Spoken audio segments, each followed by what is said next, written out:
Hello and welcome as Zenith Players presents our 14th week of live readings with Titus Andronicus. I am Claire. I am the Artistic Director of Zenith Players. All of the actors you will be hearing tonight are volunteering their time and their talents from their own homes to bring some entertainment to your home. Many of them just met each other about 15 minutes ago when we first opened this Zoom meeting. So whether it's for the first time or the 14th time, we want to thank them very much for joining us. We would like to thank our friend, Your Friendly Neighborhood Shakespeare, for hosting us on his page. Please check out his website, shakespeareproves.com, and his Patreon, patreon.com/Shakespeare. We are looking forward to his production this Wednesday with the social distancing players of Macbeth, Death by Fluffy Kittens. We will provide links to his content in the comments. Please also join us on July 8th for A Midsummer Night's Dream of Equality, directed by our friend Maisha Elonai. You will be hearing her read this evening. We will link the Indiegogo campaign for that in the comments as well. The donations for that go to the NAACP Legal Defense Fund, so it's a very worthwhile cause. If you're more interested in information about us and what we do and how we operate, please feel free to check out our website, zenithplayers.com. On that website, you can find out more information about volunteering with us if you would like to be involved in one of these live readings. In addition to that, you can also send us a message on our Facebook page, and our technical director will get back to you as soon as possible. If you would like, on our website, to check out our very attractive donations page, 100% of all donations go toward production costs, which at this time in these circumstances go to the various subscriptions that are necessary for us to keep bringing these performances, these readings to you. Please join us on Monday for a production of Pygmalion, and join us next Saturday as we continue our Shakespeare reading series with Two Gentlemen of Verona. Please note that our production tonight of Titus Andronicus does contain numerous descriptions of extreme violence and sexual violence. And we will be flashing some content warnings on the screen before those scenes begin, so you will be aware of when they are coming up. Also, please just be aware the nature of this play is extremely violent and perhaps not suitable for our youngest audience members. As always, we want to acknowledge and thank all of the medical professionals and essential workers who have been working tirelessly to keep us as healthy and safe as we can be. We want to acknowledge those demonstrating and protesting for those continuing forward and pushing forward the fact that Black Lives Matter. So now please relax and enjoy our production of Titus Andronicus. Titus Andronicus, featuring Michael Smith Gallo as Titus Andronicus, a noble Roman general. As Lavinia, his daughter, Maisha Elonai.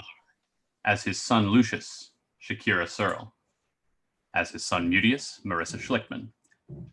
As his son Martius, Joshua Boyer. As his son Quintus, Ken Briota. As his grandson, young Lucius, Nicholas Tomaselli.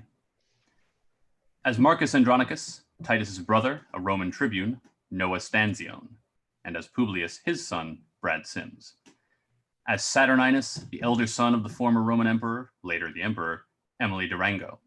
As Bassianus, younger son of the former emperor, Brad Sims. As Tamara, Queen of the Goths, later the Empress, Emily Brennan. As Aaron the Moor, Tamara's lover, Jamel Lewis. As Tamara's sons, Demetrius and Chiron, Patrick Brockway and Andrew Gelos. As Emilius, a Roman nobleman and a Roman captain, Mira Singer. As a tribune, a nurse, and the second Goth, Arlie Rubens. As a messenger and the third Goth, Joshua Boyer. And as first Goth, Marissa Schlickman. Now, Titus Andronicus. Act 1, Scene 1.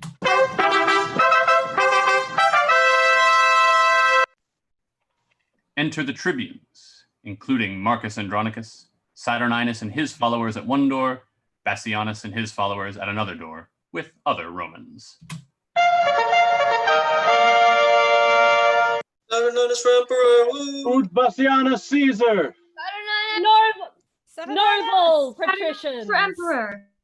noble patricians, patrons of my right, defend the justice of my cause with arms, and countrymen, my loving followers, plead my successive title with your swords. I am his firstborn son that was last that wore the imperial diadem of Rome. Then let my father's honors live in me, nor wrong mine age with this indignity. Romans, friends, followers, favorers of my right, if ever Bassianus, Caesar's son, were gracious in the eyes of royal Rome, keep then this passage to the Capitol, and suffer not dishonor to approach the imperial seat. To virtue consecrate, to justice, continence, and nobility. But let desert in pure election shine. And Romans, fight for freedom in your choice.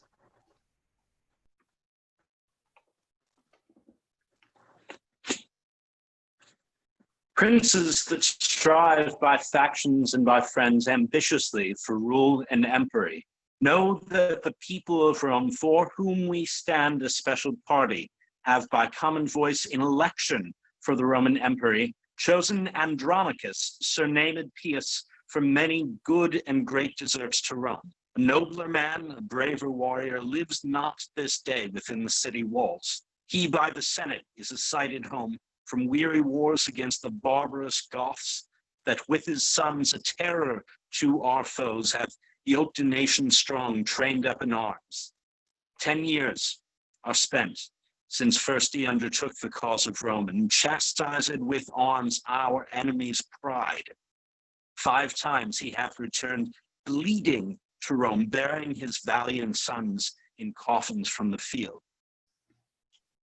And now, at last, laden with honor's spoils, returns the good Andronicus to Rome.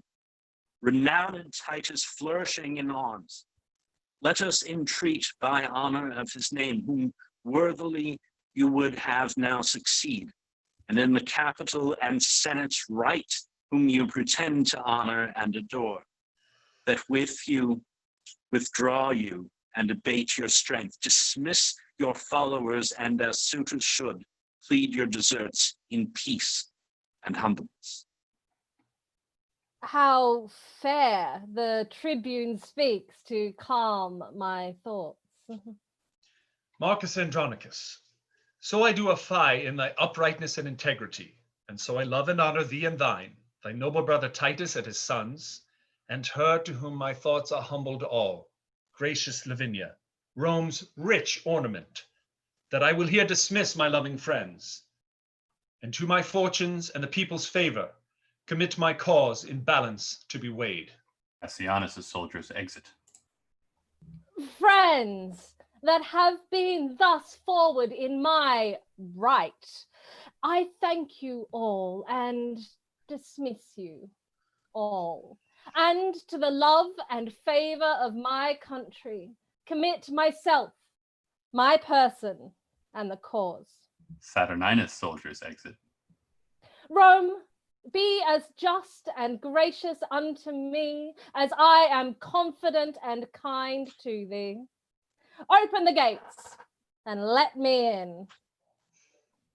Tribunes and me, a poor competitor.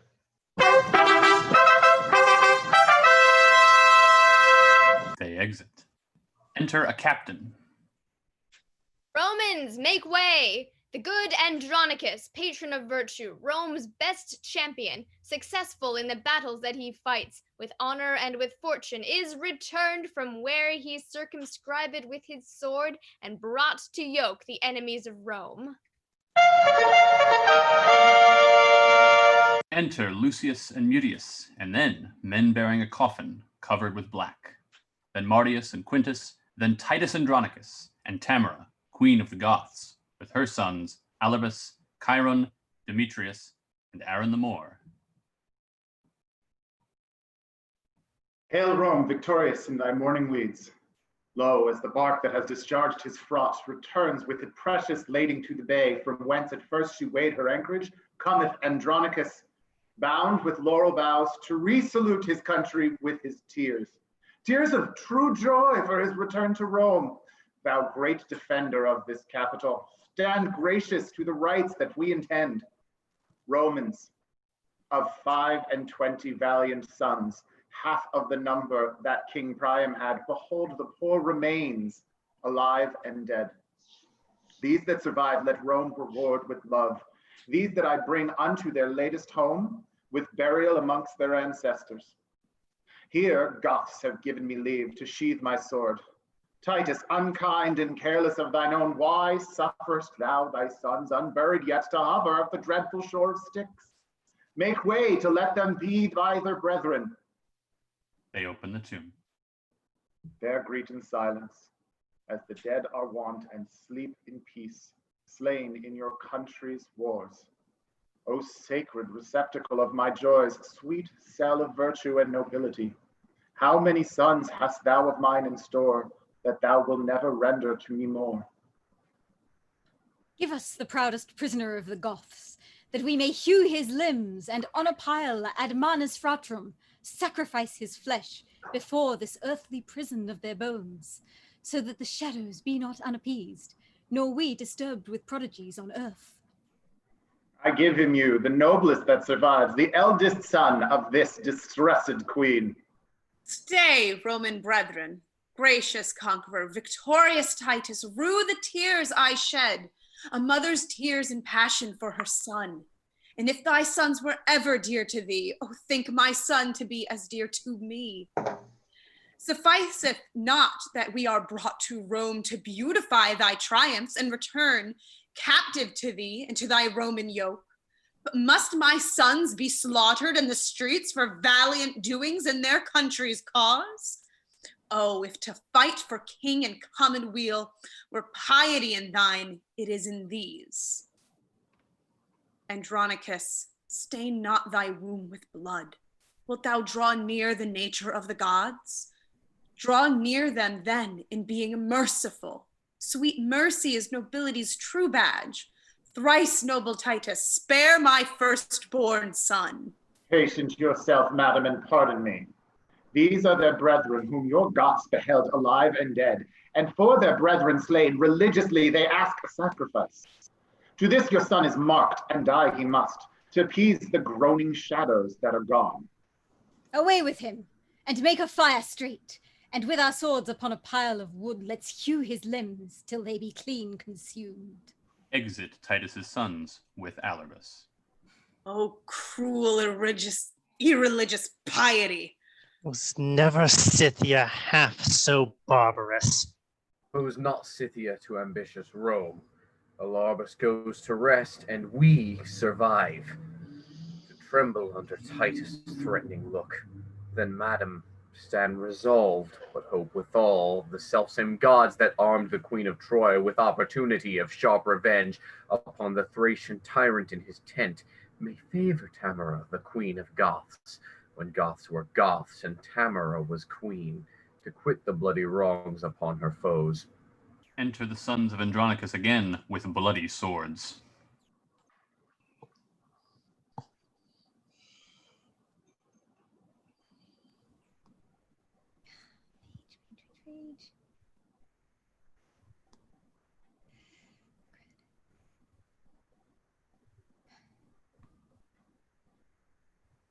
Where's my page number? See, Lord and Father, how we have performed our Roman rites. Alarbus' limbs are lopped, with entrails feed the sacrificing fire, whose smoke like incense doth perfume the sky. Remaineth naught but to inter our brethren, and with loud larums welcome them to Rome. Let it be so, and let Andronicus make this his latest farewell to their souls.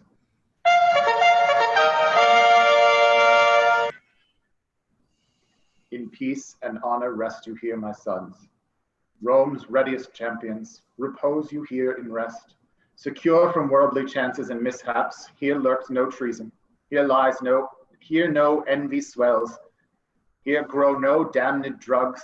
Here are no storms, no noise, but silence and eternal sleep. In peace and honor rest you here, my sons. Enter Lavinia. In peace and honor live Lord Titus long, my noble father, and Lord, live in fame. Lo, at this tomb my tributary tears I render for my brother's obsequies, and at thy feet I kneel, with tears of joy, shed on this earth for thy return to Rome. Oh, bless me here with thy victorious hand, whose fortunes Rome's best citizens applaud. Kind Rome, thou hast thus lovingly reserved the cordial of mine age to glad my heart.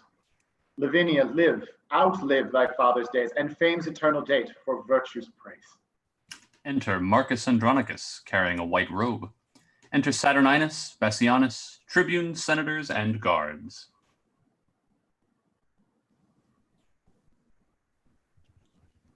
Long live Lord Titus, my beloved brother, gracious triumpher in the eyes of Rome. Thanks, gentle tribune, noble brother Marcus. And welcome, nephews, from successful wars, you that survive and you that sleep in fame. Fair lords, your fortunes are alike in all, that in your country's service drew your swords, but safer triumph is this funeral pomp that hath aspired to Solon's happiness and triumphs over chance and honor's bed. Titus Andronicus, the people of Rome, whose friend in justice thou hast ever been, send thee by me, their tribune and their trust, this palliament of white and spotless hue, and name thee in election for the empire with these our late deceased emperor's sons. Be candidatus then, and put it on and help to set a head on headless Rome. A better head her glorious body fits than his that shakes for age and feebleness. What, should I don this robe and trouble you? Be chosen with proclamations today, tomorrow yield up rule, resign my life, and set abroad new business for you all? Rome, I have been thy soldier 40 years, and led my country's strength successfully, and buried 21 valiant sons, knighted in the field, slain manfully in arms, in right and service on their noble country. Give me a staff of honor for mine age, but not a scepter to control the world. Upright he held it, lords, that held it last. Titus, thou shalt obtain and ask the emperor. Proud and ambitious tribune, canst thou tell? Patience, Prince Saturnius. Romans, do me right. Patricians, draw your swords and sheath them not till Saturninus be Rome's emperor. Andronicus, would thou were shipped to hell rather than rob me of the people's hearts.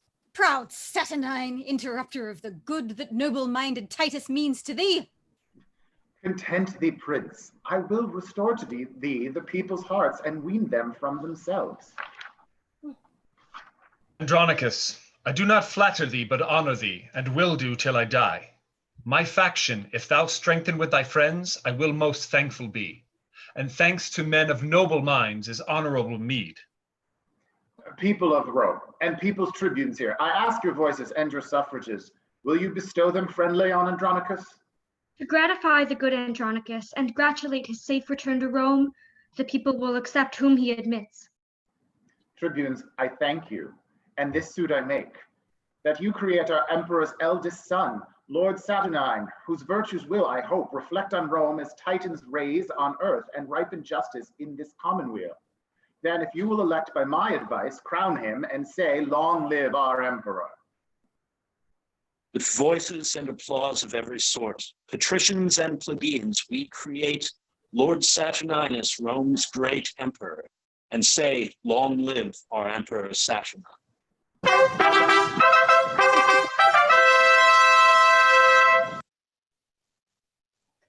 Titus Andronicus, for thy favors done to us in our election this day, I give thee thanks in part of thy deserts, and with thy deeds requite thy gentleness.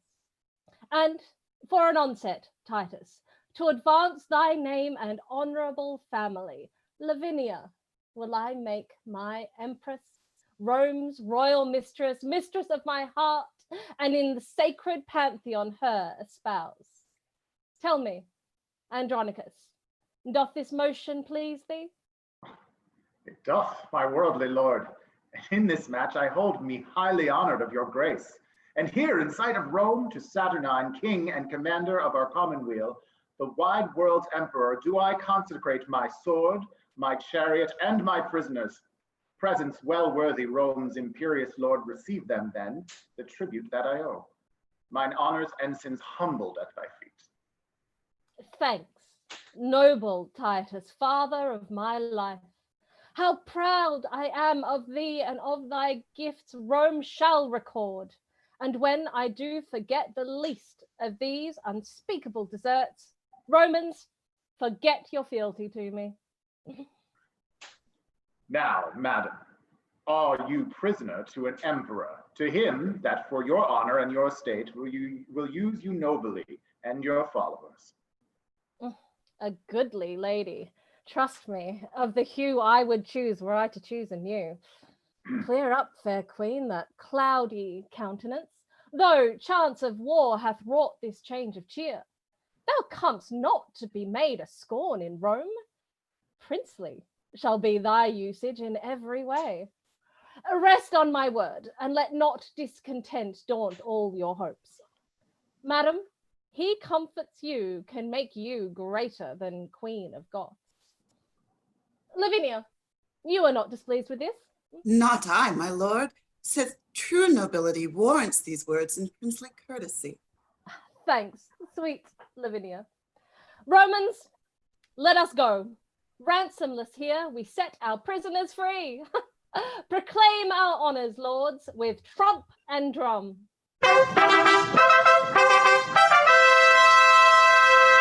Saturninus and his guards exit. The tribunes and senators exit. Lord Titus, where you leave this maid is mine. How, sir? Are you in earnest then, my lord? I, noble Titus, am resolved withal to do myself this reason and this right. Sum cuique is our Roman justice. This prince in justice seizes but his own. And that he will and shall if Lucius live.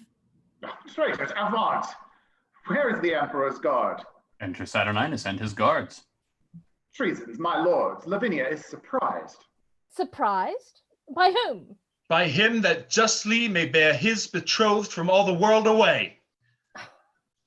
Brothers, help to convey her hence away, and with my sword I'll keep this door safe. Bassianus, Lavinia, Marcus, Lucius, Quintus, and Martius exit. Follow, my lord, and I'll bring her back soon. Saturninus, Tamara, Demetrius, Chiron, Aaron, and the guards exit. My lord, you pass not here.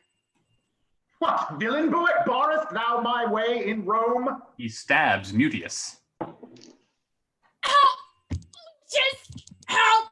Mutius dies. Enter Lucius. My lord, you are unjust, and more than so. In wrongful quarrel you have slain your son. Nor thou nor he are any sons of mine. My sons would never so dishonor me. Traitor, restore Lavinia to the emperor. Enter the emperor with Tamara and her 2 sons and Aaron. Dead if you will, but not to be his wife. That is another's lawful promised love. He exits. No, Titus, no. The emperor needs her not, nor her, nor thee, nor any of thy stock. I trust by leisure him that mocks me once, thee never, nor thy traitorous, haughty sons, confederates all thus to dishonor me. Was none in Rome to make a stale but Saturnine? Full well, Andronicus, agree these deeds with that proud brag of thine that saidest I begged the empire at your hands. Monstrous! What reproachful words are these? But go thy ways. Go give that changing peace to him that flourished for her with his sword.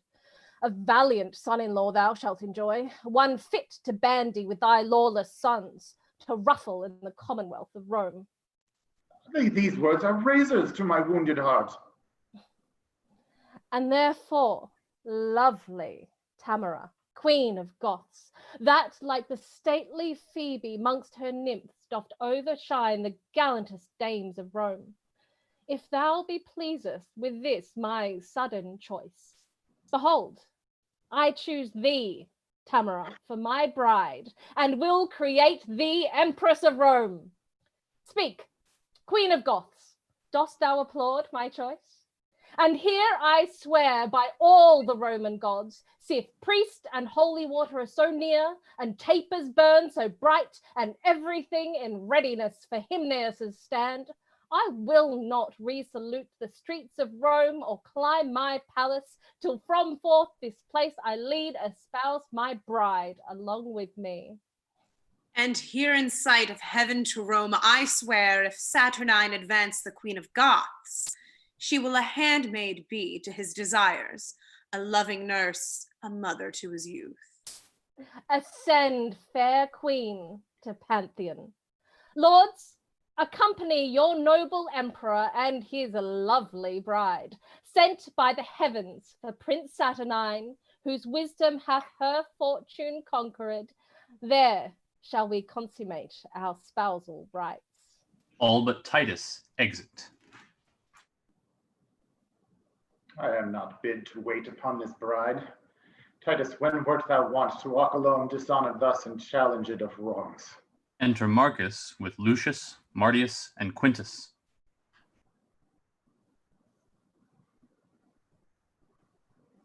O Titus, see what thou hast done, in a bad quarrel slain a virtuous son. No, foolish tribune, no son of mine, nor thou, nor these confederates in this deed that hath dishonored all our family, unworthy brother and unworthy sons. But let us give him burial as it becomes, give Mutius burial with our brethren. Traitors, away! He rests not in this tomb. This monument 500 years hath stood, which I have sumptuously re-edified. Here none but soldiers and Rome's servitors repose in fame, none basely slain in brawls. Bury him where you can, he comes not here.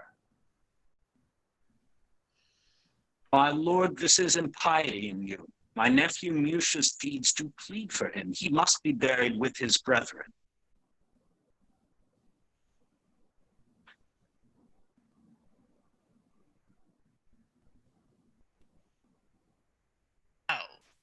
Or him we will accompany. And shall? What villain was it spake that word? He that would vouch it in any place but here. What? Would you bury him here in my despite? No, noble Titus, but entreat of thee to pardon Mutius and to bury him. Marcus, even thou hast struck upon my crest, and with these boys mine honor thou hast wounded. My foes I do repute you every one, so trouble me no more, but get you gone. He is not with himself. Let us withdraw. Not I, till Mutius' bones be buried. Brother, for in that name doth nature plead. Father, and in that name doth nature speak. Speak thou no more. If all the rest would speed. Renowned Titus, more than half my soul. Dear father, soul and substance of us all. Suffer thy brother Marcus to inter his noble nephew here in virtue's nest, that died in honor and Lavinia's cause. Thou art a Roman, be not barbarous. The Greeks upon advice did bury Ajax, that slew himself. And wise Laertes' son did graciously plead for his funerals. Let not young Mutius then, that was thy joy, be barred his entrance here. Rise, Marcus, rise. The dismalest day is this that e'er I saw, to be dishonored by my sons in Rome. Well, bury him, and bury me next. They put Mutius in the tomb. There lie thy bones, sweet Mutius, with thy friends, till we with trophies do adorn thy tomb. No man shed tears for noble Mutius. He lives in fame that died in virtue's cause. All but Marcus and Titus exit. My lord, to step out of these dreary dumps, how comes it that the subtle Queen of Goths is of a sudden thus advanced in Rome? I know not, Marcus, but I know it is. Whether by device or no, the heavens can tell. Is she not then beholding to a man that brought her for this high good turn so far? Yes, and will nobly him remunerate. Enter Emperor Saturninus, Tamara, her two sons, Demetrius and Chiron, with Aaron. At the other door, enter Bassianus and Lavinia, with Lucius, Martius, and Quintus, and others. So, Bassianus, you have played your prize. God give you joy, sir, of your gallant bride. And you of yours, my lord. I say no more, nor wish no less, and so I take my leave. Ah, traitor! If Rome have law or we have power, thou and thy faction shall repent this rape. Rape, call you it, my lord, to seize my own, my true betrothed love, and now my wife? But let the laws of Rome determine all. Meanwhile, I am possessed of that is mine. Oh, 'tis good, sir, that you are very short with us. But if we live, I'll be as sharp with you. My lord, what I have done, as best I may, answer I must and shall do with my life. Only this much I give your grace to know. By all the duties that I owe to Rome, this noble gentleman, Lord Titus here, is in opinion and in honor wronged. That in the rescue of Lavinia, with his own hand did slay his youngest son in zeal to you, and highly moved to wrath, to be controlled in that he frankly gave. Receive him then to favor Saturnine, that hath expressed himself in all his deeds, a father and a friend to thee and Rome. Prince Bassianus, leave to plead my deeds. 'Tis thou and those that have dishonored me. Rome and the righteous heavens be my judge, how I have loved and honored Saturnine. My worthy lord, if ever Tamara were gracious in those princely eyes of thine, then hear me speak indifferently for all, and at my suit sweet pardon what is past. What, madam, be dishonored openly, and basely put it up without revenge? Not so, my lord. The gods of Rome forfend I should be author to dishonor you, but on mine honor dare I undertake for good Lord Titus's innocence in all, whose fury not dissembled speaks his griefs, then at my suit look graciously on him. Lose not so noble a friend on vain suppose, nor with sour looks afflict his gentle heart. My lord, be ruled by me, be won at last. Dissemble all your griefs and discontents, you are but newly planted in your throne. Lest then the people, and patricians too, upon a just survey take Titus's part, and so supplant you for ingratitude, which Rome reputes to be a heinous sin. Yield at entreats, and then let me alone. I'll find a day to massacre them all and raise their faction and their family, the cruel father and his traitorous sons, to whom I sued for my dear son's life, and make them know what 'tis to let a queen kneel in the streets and beg for grace in vain. Come, come, sweet emperor, come, Andronicus, take up this good old man and cheer the heart that dies in tempest of thy angry frown. Rise, Titus, rise. My empress hath prevailed. I thank your majesty, and her, my lord. These words, these looks, infuse new life in me. Titus, I am incorporate in Rome, a Roman now adapted happily, and must advise the emperor for his good. This day, all quarrels die, Andronicus, and let it be mine honor, good my lord, that I have reconciled your friends and you. For you, Prince Bassianus, I have passed my word and promised to the emperor that you will be more mild and tractable. And fear not, lords, and you, Lavinia, by my advice, all humbled on your knees, you shall ask pardon of his majesty. We do, and vow to heaven and his highness that what we did was mildly as we might, tendering our sister's honor and our own. That on mine honor here do I protest. Away, and talk not. Trouble us no more. Nay, nay, sweet emperor. We must all be friends. The tribune and his nephews kneel for grace. I will not be denied. Sweetheart, look back. Marcus, for thy sake, and thy brothers here, and at my lovely Tamora's entreats, I do remit these young men's heinous faults.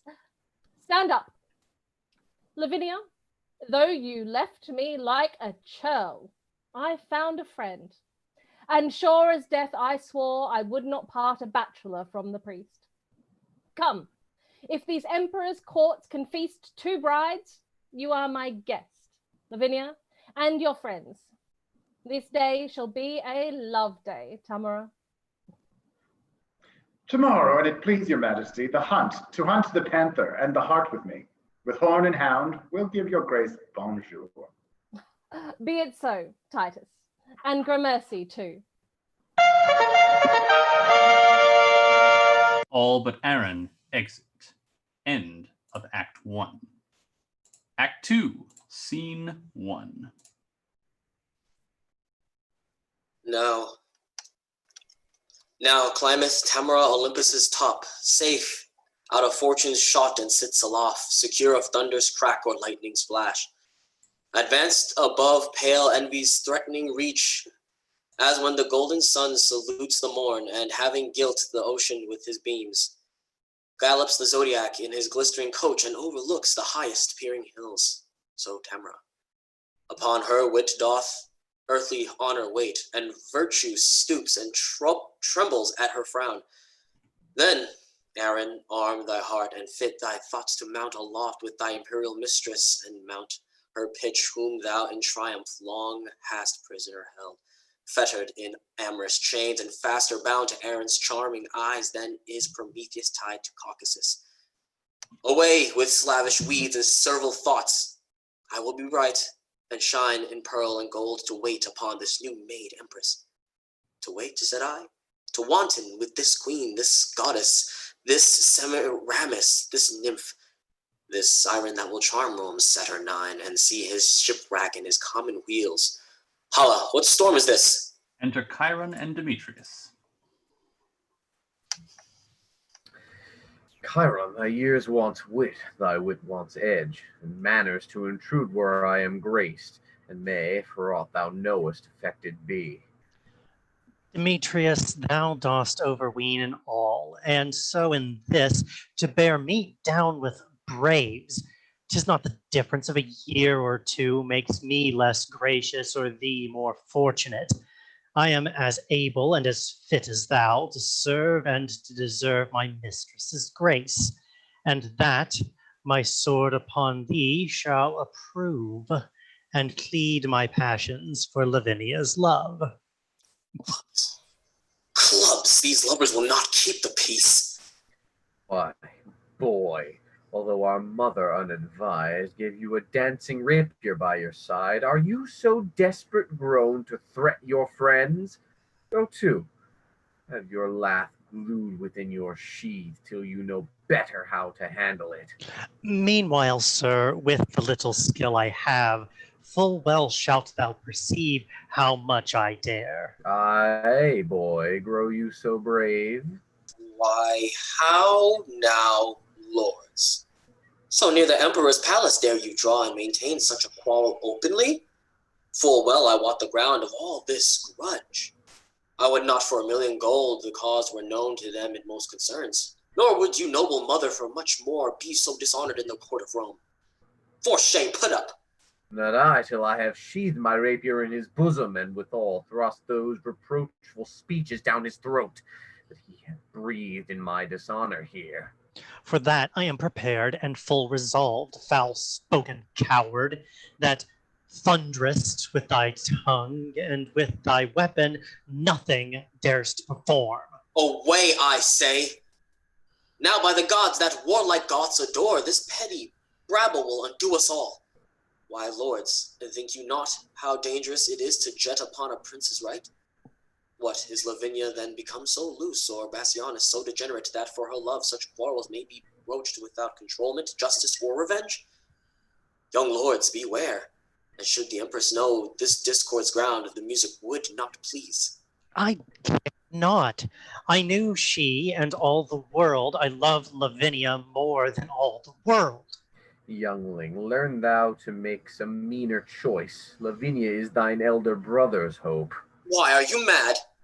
Or know you not in Rome how furious and impatient they be, and cannot brook competitors in love? I tell you, lords, you do but plot your deaths by this device.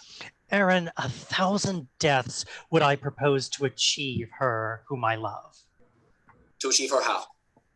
Why makest thou it so strange? She is a woman, therefore may be wooed. She is a woman, therefore may be won. She is Lavinia, therefore must be loved. What man more water glideth by the mill that wots the miller of, and easy is it of a colt loaf to steal a shrive. We know, though Bassianus be the emperor's brother, better than he have worn Vulcan's badge. Aye, as good as Saturninus may. Aye, then why should he despair that knows to court it with words, fair looks, and liberality? What hast not thou full often struck a doe and borne her cleanly by the keeper's nose? Why, then it seems some certain snatch or so would serve your turns. Aye, so the turn were served. Aaron, thou hast hit it. Would you had hit it too? Then should not we be tired with this ado? Why, hark you! And are you such fools to swear for this? Would it offend you then that both should speed? Faith, not me. Nor me, so I were one. For shame, be friends, and join for that you jar. 'Tis policy and stratagem must do that you effect, and so must you resolve that what you cannot as you would achieve, you must perforce accomplish as you may. Take this of me. Lucrece was not more chaste than this Lavinia, Bassianus' love. A speedier course than lingering languishment must be we pursue, and I have found the path. My lords, a solemn hunting is in hand. There will the lovely Roman ladies troop. The forest walks are wide and spacious, and many unfrequented plots there are, fitted by kind for rape and villainy.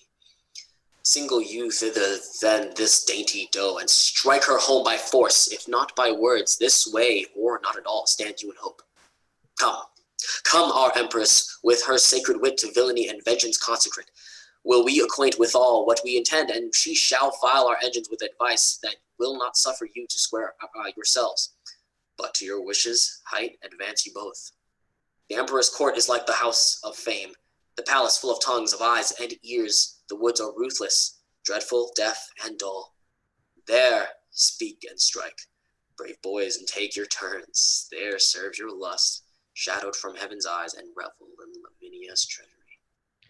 Thy counsel, lad, smells of no cowardice. It fos aut nefas, till I find the stream to cool this heat, a charm to calm these fits. Prestigia per manes veho. They exit. Act 2, Scene 2. Enter Titus Andronicus and his 3 sons, and Marcus, making a noise with horns and hounds. The hunt is up. The moon is bright and gay. The fields are fragrant and the woods are green. Uncouple here and let us make a bay, and wake the emperor and his lovely bride, and rouse the prince and ring the hunter's peal, that all the court may echo with the noise. Sons, let it be your charge, as it is ours, to attend the emperor's person carefully. I have been troubled in my sleep this night, but drawing day new comfort hath inspired me.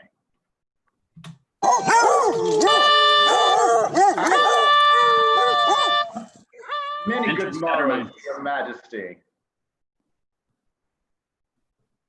Madam, to you as many and as good. I promise it your grace a hunter's peal. And you have rung it lustily, my lords, somewhat too early for new married ladies. Lavinia, how say you? I say no. I have been broad awake 2 hours and more. Come on then, horse and chariots let us have, and to our sport. Madam, now shall you see our Roman hunting. I've dogs, my lord, will rouse the proudest panther in the chase and climb the highest promontory top. And I have a horse will follow where the game makes way and runs like swallows o'er the plain. Chiron, we hunt not we with horse nor hound, but hope to pluck a dainty doe to ground. They exit.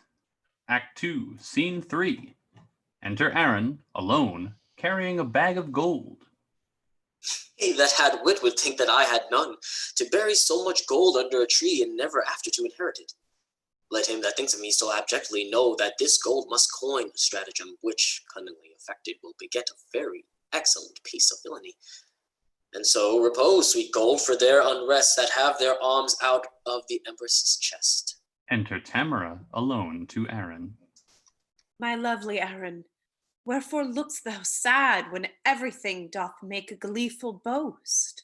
The birds chant melody on every bush, the snake lies rolled in the cheerful sun, the green leaves quiver with the cooling wind and make a checkered shadow on the ground.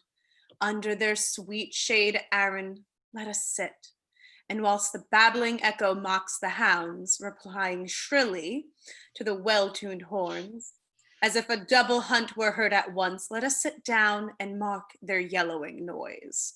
And after conflict such as was supposed, the wandering prince and Dido once enjoyed, when with a happy storm they were surprised and curtained with a council-keeping cave, we may, each wreathed in each other's arms, our pastimes done, possess a golden slumber, whiles hounds and horns and sweet melodious birds be unto us is a nurse's song of lullaby to bring her babe asleep.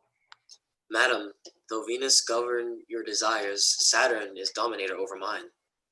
What signifies my deadly standing eye, my silence and my cloudy melancholy, my fleece of woolly hair that now uncurls even as an adder when she doth unroll, to do some fatal execution? No, madam, these are no venereal signs. Vengeance is in my heart, death in my hand, blood and revenge are hammering in my head. Hark, Tamora, the empress of my soul, which never hopes more heaven than rests in thee. This is the day of doom for Bassianus. His Philomel must lose her tongue today. Thy sons make pillage of her chastity and wash their hands in Bassianus's blood. Seest thou letter? Take it up, I pray thee, and give the king this fatal plotted scroll. Now, question me no more, we are espied. Here comes a parcel of our hopeful booty, which dreads not yet their lives' destruction. Enter Bassianus and Lavinia. Oh, my sweet Moor, sweeter to me than life. No more, great Empress, Bassianus comes. Be cross with him, and I'll go fetch thy sons to back thy quarrels, whatsoever they be. He exits. Who have we here? Rome's royal empress, unfurnished of her well-beseeming troop. Or is it Dian, habited like her, who hath abandoned her holy groves to see the gentle hunting in this forest? Saucy controller of my private steps, had I the power that some say Dian had, thy temples should be planted presently with horns, as was Actaeon's, and the hounds should drive upon the new transformed limbs, unmannerly intruder as thou art. Under your patience, gentle empress, 'tis thought you have a goodly gift in horning, and to be doubted that your Moor and you are singled forth to try experiments. Jove shield your husband from his hounds today. 'Tis pity they should take him for a stag. Believe me, queen, your swarthy Cimmerian doth make your honor of his body's hue, spotted, detested, and abominable. Why are you sequestered from all your train, dismounted from your snow-white goodly steed, and wandered hither to an obscure plot, accompanied but with a barbarous Moor, if foul desire had not conducted you? And being intercepted in your sport, great reason that my noble lord be rated for sauciness. I pray you, let us hence, and let her joy her raven-colored love. This valley fits the purpose passing well. The king, my brother, shall have notice of this. Aye, for these slips have made him noted long. Good king to be so mightily abused. Why, I have patience to endure all this. Enter Chiron and Demetrius. How now, dear sovereign and our gracious mother, why doth your highness look so pale and wan? Have I not reason, think you, to look pale? These two have ticed me hither to this place, a barren, detested vale, you see it is. The trees, though summer, yet forlorn and lean, overcome with moths and baleful mistletoe. Here never shines the sun, here nothing breathes, unless the nightly owl or fatal raven. And when they showed me this abhorred pit, they told me here, at dead time of the night, 1,000 fiends, 1,000 hissing snakes, 10,000 swelling tones, as many urchins would make such fearful and confused cries, as any mortal body hearing it should straight fall mad, or else die suddenly. No sooner had they told this hellish tale, but straight told me they would bind me here unto the body of a dismal yew, and leave me to this miserable death. And then they called me foul adulteress, lascivious Goth, and all the bitterest terms that ever ear did hear to such effect. And had you not by wondrous fortune come, this vengeance on me had they executed, revenge it, as you love your mother's life. Or be you not henceforth called my children? This is a witness that I am thy son. And this, for me, struck home to show my strength. They stab Bassianus. Come, Semiramis, nay, barbarous Tamara, for no name fits thy nature but thy own. Give me the poniard, you shall know my boys. Your mother's hand shall right your mother's wrong. Stay, madam. Here's more belongs to her. First thrash the corn, then after burn the straw. This minion stood upon her chastity, upon her nuptial vow, her loyalty, and with that painted hope raves your mightiness. And shall she carry this unto her grave? And if she do, I would I were a eunuch. Drag hence her husband to some secret hole, and make his dead trunk pillow to our lust. And when you have the honey you desire, let not this wasp outlive us both to sting.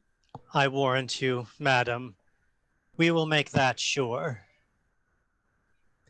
Come, mistress, now perforce we will enjoy that nice preserved honesty of yours. Oh, Tamara, thou bearest a woman's face. I will not hear her speak. Away with her. Sweet lords, entreat her to hear me but a word. Listen, fair madam, let it be your glory to see her tears, but be your heart to them as unrelenting flint to drops of rain. When did the tiger's young ones teach the dam? Oh, do not loan her wrath, she taught it thee. The milk thou suckst from her did turn to marble. Even at thy teeth thou hadst thy tyranny. Yet every mother breeds not sons alike. Do thou entreat her to show a woman's pity. What? Wouldst thou have me prove myself a bastard? 'Tis true, the raven doth not hatch a lark, yet I have heard, oh, could I find it now? The lion, moved with pity, did endure to have his princely paws pared all away. Some say that ravens foster forlorn children, the whilst their own birds famish in their nests. Oh, be to me, though my hard heart say no, nothing so kind, but something pitiful. I know not what it means. Away with her. Let me teach thee. For my father's sake that gave thee life when well he may have slain me. Be not obdurate. Open thy deaf ears. Hast thou in person ne'er offended me? Even for his sake am I pitiless. Remember, boys, I poured forth tears in vain to save your brother from sacrifice, but fierce Andronicus would not relent. Therefore, away with her, and use her as you will. The worse to her, the better loved of me. Oh, Tamara, be called a gentle queen, and with thine own hands kill me in this place. For 'tis not life that I have begged so long. Poor I was slain when Bassianus died. Oh, what begg'st thou then? Fond woman, let me go. 'Tis present death I beg, and one thing more, that womanhood denies my tongue to tell. Oh, keep me from their worse than killing lust, and tumble me into some loathsome pit where never man's eyes may behold my body. Do this, and be a charitable murderer. So should I rob my sweet sons of their fee? No, let them satisfy their lust on thee. Away, for thou hast stayed us here too long. No grace, no womanhood. Ah, beastly creature that blot an enemy to our general name. Confusion and fall. Nay, then I'll stop your mouth. Bring thou her husband. This is the hole where Aaron bid us hide him. They put Bassianus' body in the pit and exit, carrying off Lavinia. Farewell, my sons. See that you make her sure. Ne'er let my heart know merry cheer indeed, till all the Andronici be made away. Now will I hence to seek my lovely moor, and let my spleenful sons this troll deflower. She exits, as Aaron enters with two of Titus's sons, Quintus and Martius. Come on, my lords, the better foot before. Straight will I bring you to the loathsome pit where I espied the panther fast asleep. My sight is very dull, whate'er it bodes. In mine, I promise you, were it not for shame, well, could I leave our sport to sleep a while? He falls into the pit. Ah! What? Art thou fallen? What subtle hole is this, whose mouth is covered with rude-growing briars, upon whose leaves are drops of new-shed blood as fresh as morning dew distilled on flowers? A very fatal place it seems to me. Speak, brother, hast thou hurt thee with the fall? Oh, brother, with the dismayless object hurt, that ever I with sight made heart lament. Now will I fetch the king to find them here, that he thereby may have a likely guess how these were they that made away his brother. He exits. Why dost now comfort me and help me out from this unhallowed and blood-stained hole? I am surprised with an uncouth fear. A chilling sweat o'erruns my trembling joints. My heart suspects more than mine eye can see. To prove thou hast a true divining heart, Aaron and thou look down into this den and see a fearful sight of blood and death. Aaron is gone, and my compassionate heart will not permit mine eyes once to behold the thing whereat it trembles by surmise. Oh, tell me who it is, for ne'er till now was I a child to fear I know not what. Lord, Bassianus lies, brayed in blood, all on a heap, like to a slaughtered lamb, in this detested, dark, blood-drinking pit. If it be dark, how dost thou know 'tis he? Upon his bloody finger he doth wear a precious ring that lightens all this whole, which, like a taper in some monument, doth shine upon the dead man's earthy cheeks, and shows the ragged entrails of this pit. So pale did shine the moon on Pyramus when he by night lay bathed in maiden blood. Oh, brother, help me with thy fainting hand. If fear hath made thee faint, as me it hath, out of this fell, devouring receptacle, as hateful as Costus' misty mouth. Reach me thy hand, that I may help thee out, or, wanting strength to do thee so much good, I may be plucked into the swallowing womb of this deep pit. Poor Bassianus' grave. I have no strength to pluck thee to the brink. Nor I no strength to climb out without thy help. Thy hand once more I will not loose again, till thou art here or aloft, or I below. Thou canst not come to me. I come to thee. He falls in. Enter Emperor Saturninus with attendants and Aaron the Moor. Along with me, I'll see what hole is here and what he is that now is leapt into it. Say, Who art thou that lately didst descend into this gaping hollow of the earth? The unhappy sons of old Andronicus, brought hither in a most unlucky hour to find thy brother Basinius dead. My brother dead. I now know thou doth but jest. He and his lady both are at the lodge upon the north side of this pleasant chase. 'Tis not an hour since I left them there. We know not where you left them all alive, but out, alas, here have we found him dead.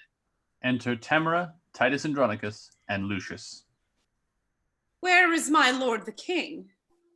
Here, Tamara, though grieved with killing grief. Where is thy brother Bassianus? Now to the bottom thou dost search my wound. Poor Bassianus, here lies murdered.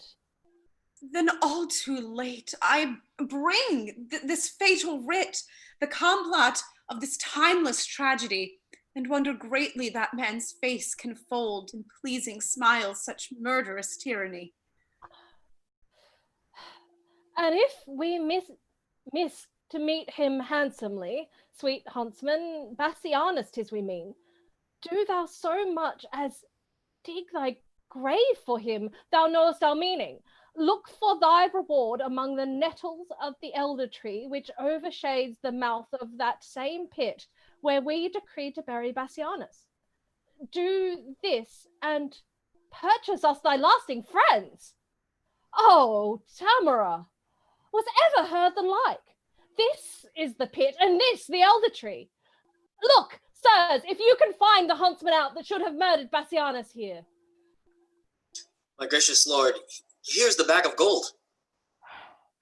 2 of thy whelps, fell curs of bloody kind, have here bereft my brother of his life. Sirs, drag them from the pit unto the prison. There let them bide until we have devised some never heard of torturing pain for them. What? Are they in this pit? A wondrous thing! How easily murdered is discovered. The attendants pull Quintus, Martius, and the body of Bassianus from the pit. My emperor, upon my feeble knee, I beg this boon with tears not lightly shed, that this fell faulted on my accursed sons, accursed if the faults be proved in them. If it be proved, you see it is apparent. Who found this letter? Tamara, was it you? Andronicus himself did take it up. I did, my lord, yet let me be their bail. For by my father's reverend tomb, I vow they shall be ready at your highness's will to answer their suspicions with their lives. Thou shalt not bail them. See thou follow me. Some bring the murdered body, some the murderers. Let them not speak a word. The guilt is plain. For by my soul, were there worse end than death, that end upon them should be executed. Andronicus, I will entreat the king. Fear not thy sons. They shall do well enough. Come, Lucius, come. Stay not and talk with them. They exit, with attendants leading Martius and Quintus and bearing the body of Bassianus. Act 2, Scene 4.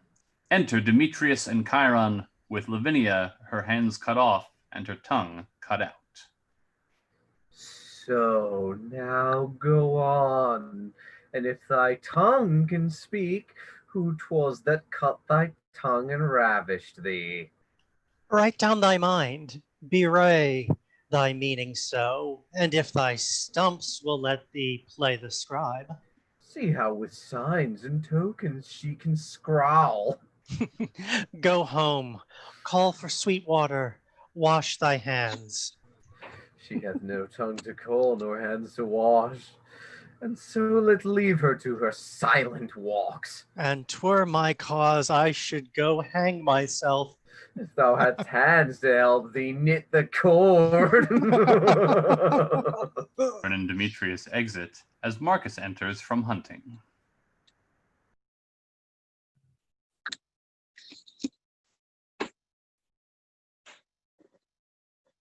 Who is this? My niece that flies away so fast?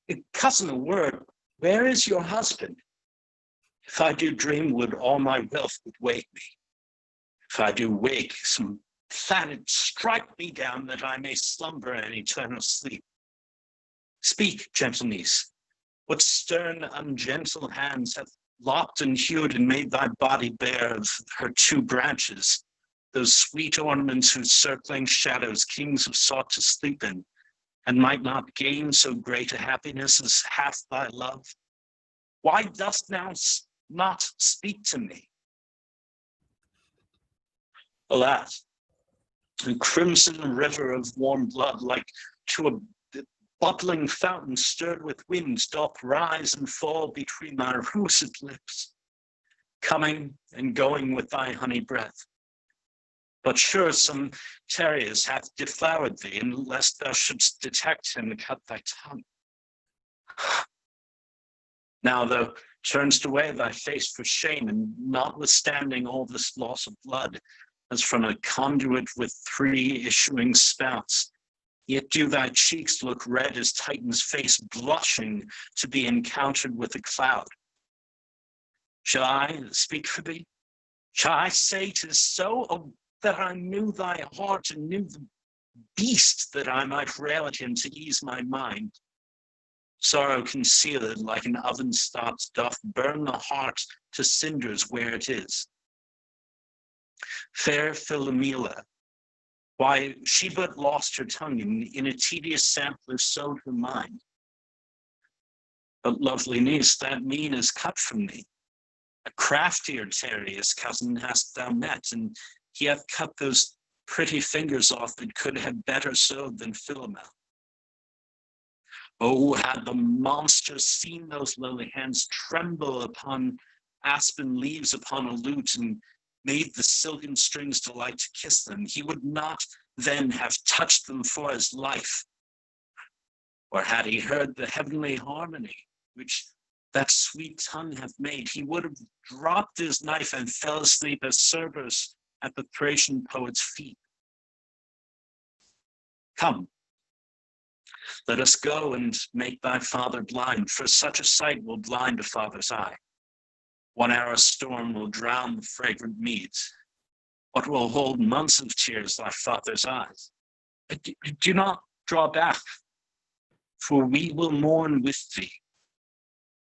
Oh, could our mourning ease thy misery? They exit. End of Act 2. Act 3, Scene 1. Enter the judges and senators with Titus's two sons, Quintus and Martius, bound, passing to the place of execution. And Titus going before, pleading. Hear me, grave fathers, noble tribunes, stay. For pity of mine age, whose youth was spent in dangerous wars while you securely slept. For all my blood in Rome's great quarrel shed. For all the frosty nights that I have watched, and for these bitter tears which you now see filling the aged wrinkles of my cheeks. Be pitiful to my condemned sons, whose souls is not corrupted as 'tis thought. For 22 sons I never wept, because they died in honor's lofty bed. Judges pass him by and exit with the prisoners as Titus continues speaking. For these tributes in the dust I write, my heart's deep languor and my soul's sad tears. Let my tears stanch the earth's dry appetite. My son's sweet blood will make it shame and blush. O earth, I will befriend thee more with rain, that shall distill from these two ancient ruins. Then youthful April shall with all her showers. In summer's drought, I'll drop upon thee still. In winter, with warm tears, I'll melt the snow and keep eternal springtime on thy face. So thou refuse to drink my son's dear blood. Enter Lucius with his weapon drawn. O reverend tribunes, O gentle aged men, unbind my sons, reverse the doom of death, and let me say that never wept before my tears are now prevailing orators. Oh, noble father, you lament in vain. The tribunes hear you not, no man is by, and you recount your sorrows to a stone. Lucius, the brothers, let me bleed. Brave tribunes, once more I entreat of you. My gracious lord, no tribune hears you speak. 'Tis no matter then, man. If they did hear, they would not mark me. If they did mark, they would not pity me. Yet plead I must, and bootless unto them. Therefore I tell my sorrows to the stones. Who though they cannot answer my distress, yet in some sort they are better than the tribunes, for that they will not intercept my tale. When I do weep, they humbly at my feet receive my tears, and seem to weep with me. And were they but attired in grave weeds, Rome could afford no tribunes like these. A stone is soft as wax, tribunes more hard than stones. A stone is silent and offendeth not, and tribunes with that tongue's doom men to death. And wherefore standst thou with thy weapon drawn? To rescue my true brothers from their death, for which attempt the judges have pronounced my everlasting doom of banishment. Oh, happy man! They have befriended thee. Oh, why, foolish Lucius, dost thou not perceive that Rome is but a wilderness of tigers? Tigers must prey, and Rome affords no prey but me and mine. How happy art thou then from these devourers to be banished? Who comes with our brother Marcus here? Enter Marcus with Lavinia. Titus, prepare thy aged eyes to weep, or if not so, thy noble heart to break. I bring consuming sorrow to thine age. Will it consume me? Let me see it then. This was thy daughter. Why, Marcus, so she is. Ay me, this object kills me. Faint-hearted boy. Rise and look upon her. Speak, Lavinia. What accursed hand hath made thee handless in thy father's sight? Oh, what fool hath added water to the sea and brought a faggot to bright burning Troy? My grief was at the height before thou camest, and now, like Nihilus, it disdaineth bounds. Give me my sword. I'll chop off my hands too, for they have fought for Rome and all in vain, and they have nursed this woe in feeding life. In bootless prayer have been held up, and they have served me to effectless use. Now all the service I require of them is that the one will help cut off the other. 'Tis well, Lavinia, that thou hast no hands, for hands to do Rome's service is but vain. Speak, gentle sister, who hath martyred thee? Oh, that delightful engine of her thoughts that labbed them with such pleasing eloquence. Is torn from forth that pretty hollow cage where, like a sweet melodious bird, it sung sweet varied notes, enchanting every ear. Oh, say thou for her who hath done this deed. Thus I found her straying in the park, seeking to hide herself as doth the deer that hath received some unrecurring wound. My dear, and he that wounded her hath hurt me more than he had killed me dead. For now I stand as one upon a rock, environed with a wilderness of sea, who marks the waxing tide grow wave by wave, expecting ever when some envious surge will in his brinish bowels swallow him. This way to death my wretched sons are gone. Here stands my other son, a banished man, and here my brother weeping at my woes. But that which gives my soul the greatest spurn is dear Lavinia, dearer than my soul. Had I but seen thy picture in this plight, it would have maddened me. What shall I do? Now I behold thy lively body so. Thou hast no hands to wipe away the tears, nor tongue to tell me who hath martyred thee. Thy husband is dead, and for his death thy brothers condemned, and dead by this.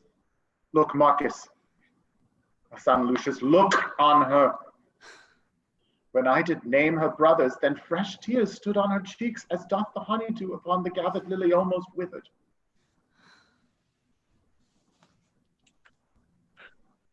Perchance she weeps because they killed her husband, perchance because she knows them innocent. They did kill thy husband, and be joyful, for the law hath taken revenge on them.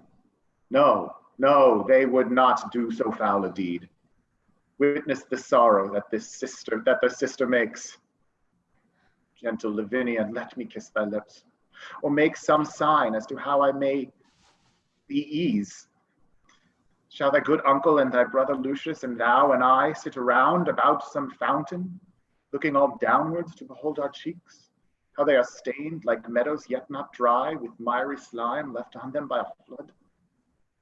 And in the fountain shall we gaze so long, till the fresh taste be taken from that clearness and made a brine pit of bitter tears?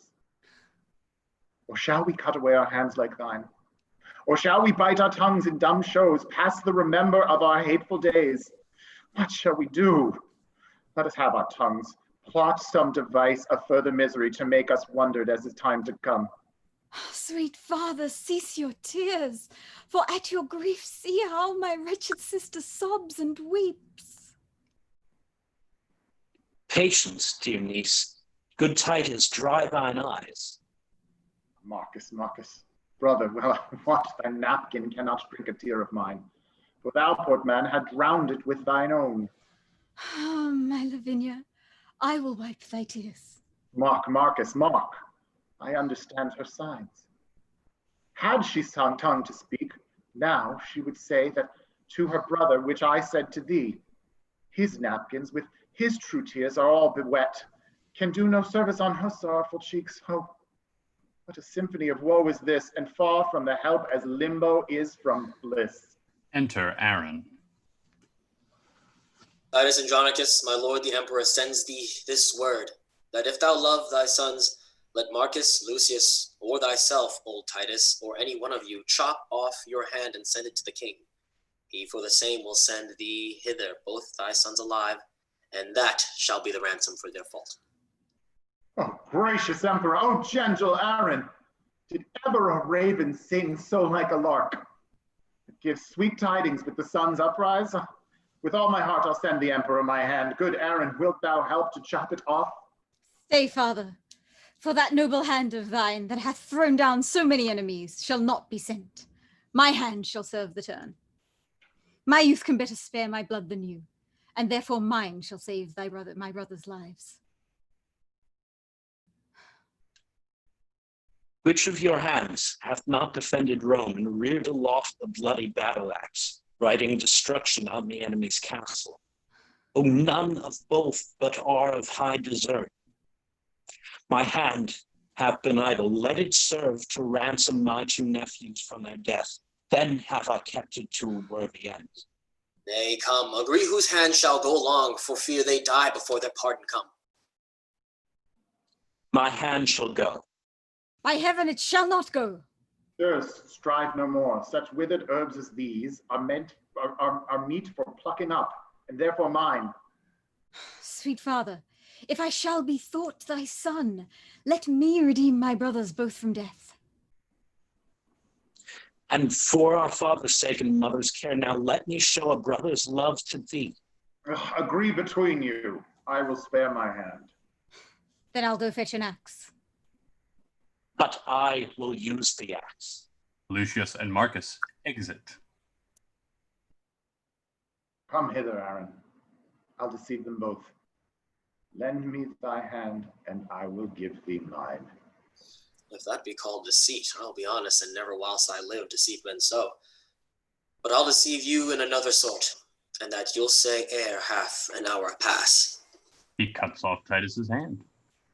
Enter Lucius and Marcus again. Now stay your strife. What shall it be dispatched? Good Aaron, give his majesty my hand. Tell him it was a hand that warded him from 1,000 dangers. Bid him bury it. More hath it merited, but that let it have. As for my sons, say I account of them as jewels purchased at an easy price, and yet dear too, because I bought mine own. I go, Andronicus, and for thy hand look by and by to have thy sons with thee. Their heads, I mean, oh, how this villainy doth fatten me with the very thoughts of it. Let fools do good and fair men call for grace. Aaron will have his soul black like his face. He exits. Oh, here I lift this one hand up to heaven and bow this feeble ruin to the earth. If any power pities wretched tears, to that I call. What, wouldst thou kneel with me? Then do, dear heart, for heaven shall hear our prayers. Or with our sighs we'll breathe the welkin dim and stain the sun with fog, and sometimes clouds do when they do hug him with their melting bosoms.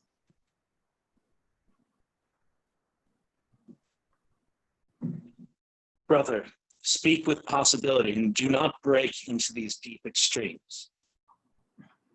Is not my sorrow deep, having no bottom? Then be my passions bottomless with them. But yet, let reason govern thy lament. If there were reason for these miseries, then into limits could I bind my woes. With heaven doth weep, when heaven doth weep, does not earth overflow? If the winds rage, does not the sea wax mad, threatening the welcome with his big swollen face? And wilt thou have a reason for this coil? I am the sea. Hark how her sighs doth flow. She is the weeping welkin, I the earth. Then must the sea be moved with her sighs. Then must the earth with her continual tears become a deluge, overflowed and drowned. For why my bowels cannot hide her for her woes. But like I drunken must I vomit them. Then I give my leave, for losers will have leave to ease their stomachs with their bitter tongues. Enter a messenger with 2 heads and a hand. Worthy Andronicus, ill art thou repaid for that good hand thou sent'st the emperor. Here are the heads of thy 2 noble sons, and here's thy hand in scorn to thee sent back. Thy grief there sports, thy resolution mocked. That woe is me to think upon thy woes, more than remembrance of my father's death. He exits. Now let hot Edna cool in Sicily, and be my heart in ever-burning hell. These miseries are more than may be borne. To weep with them that weep doth ease some deal, but sorrow flouted at is double death. That the sight should make so deep a wound, and yet detested life not shriek thereat. That ever death should let life bear his name, where life hath no more interest but to breathe. Lavinia kisses Titus. Alas, poor heart, that kiss is comfortless as frozen water to a starving snake. And will the fearful slumber have an end?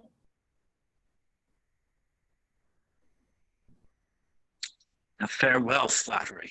Die, Andronicus, thou dost not slumber. See thy 2 sons' heads, thy warlike hand, thy mangled daughter here, thy other banished son with this dear sight struck pale and bloodless. And thy brother, I, even like a stony image cold and numb. Ah, now no more will I control thy griefs. Rent off thy silver hair, thy other hand, gnawing with thy teeth, and be this dismal sight the closing up of our most wretched eyes. Now is a time to storm. Why art thou still?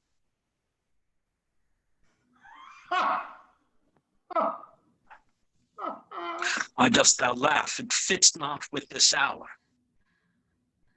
Why, I have not another tear to shed.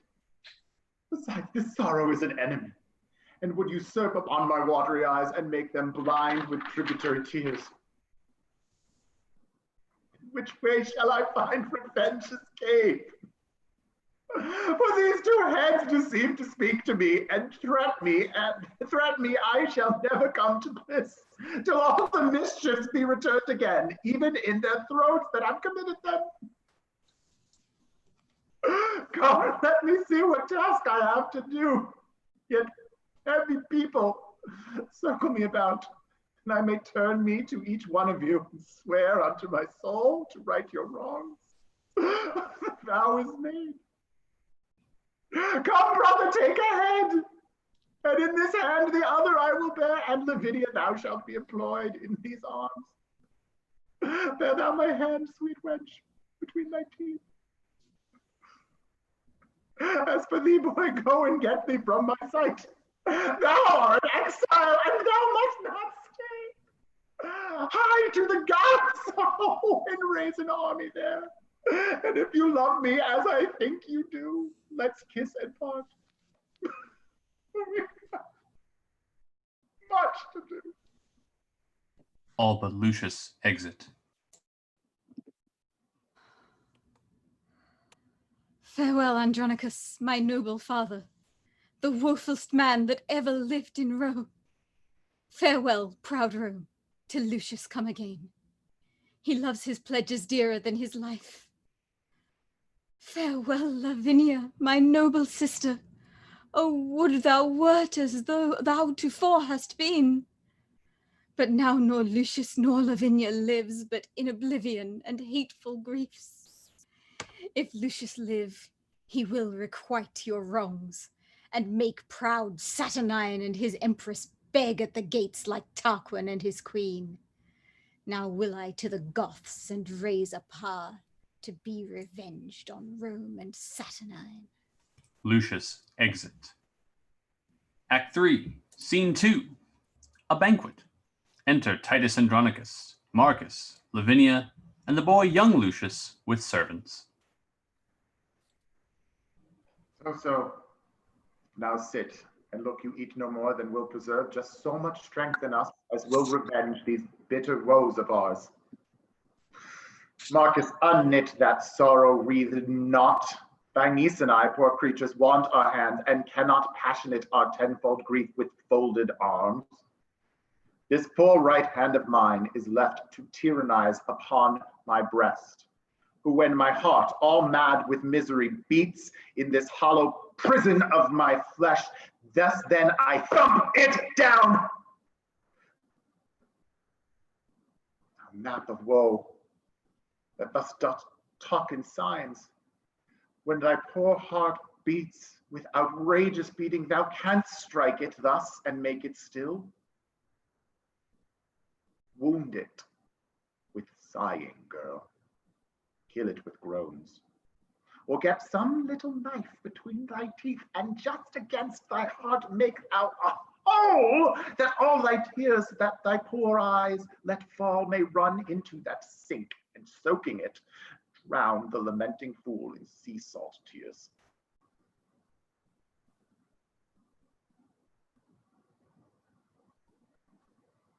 Fie, brother, fie. Teach her not thus to lay such violent hands upon her tender life. How now? Has sorrow made thee dote already? Why, Marcus, no man should be mad but I. What violent hands can she lay upon her life? Ah, wherefore dost thou urge the name of hands? To bid Aeneas tell the tale twice over, how Troy was burnt and he made miserable?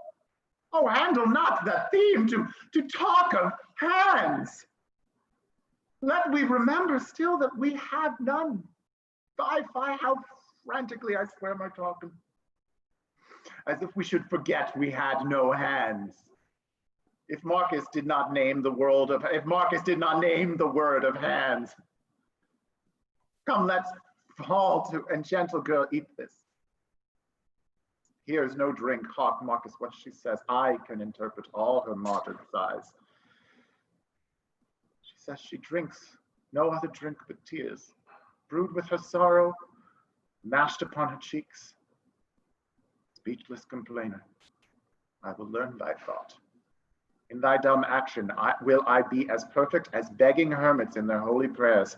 Thou shalt not sigh, nor hold thy stumps to heaven, nor wink, nor nod, nor kneel, nor make a sign, but I of these will wrest an alphabet, and by still practice learn to know thy meaning. Good grandsire, leave these bitter deep laments, make my Aunt merry with some pleasing tale. Alas, the tender boy in passion moved doth weep to see his grandsire's heaviness. Peace, tender sapling, thou art made of tears, and tears will quickly melt thy life away. Marcus strikes the dish with a knife. What dost thou strike at, Marcus, with thy knife? At that I have killed, my lord, a fly. Out on thee, murderer! Thou killest my heart! Mine eyes are cloyed with view of tyranny. A deed of death done on the innocent becomes not Titus's brother! Get thee gone! I see thou art not for my company. Alas, my lord, I have but killed a fly. But? How if that fly had a father and a mother? How would he hang his slender gilded wings and buzz lamenting doings in the air? Poor harmless fly that with his pretty buzzing melody came here to make us merry, and thou hast killed him! Pardon me, sir, it was a black, ill-favored fly, like to the Empress more. Therefore I killed him. Oh! Then pardon me for reprehending thee. For thou hast done a charitable deed. Oh, give me thy knife. I will insult on him, flattering myself as if it were the more come hither perfectly to poison me. That's for thyself. That's for Tamara. Sir! Yes, I think we are not brought so low, but that between us we can kill a fly that comes in likeness of a cold black moor.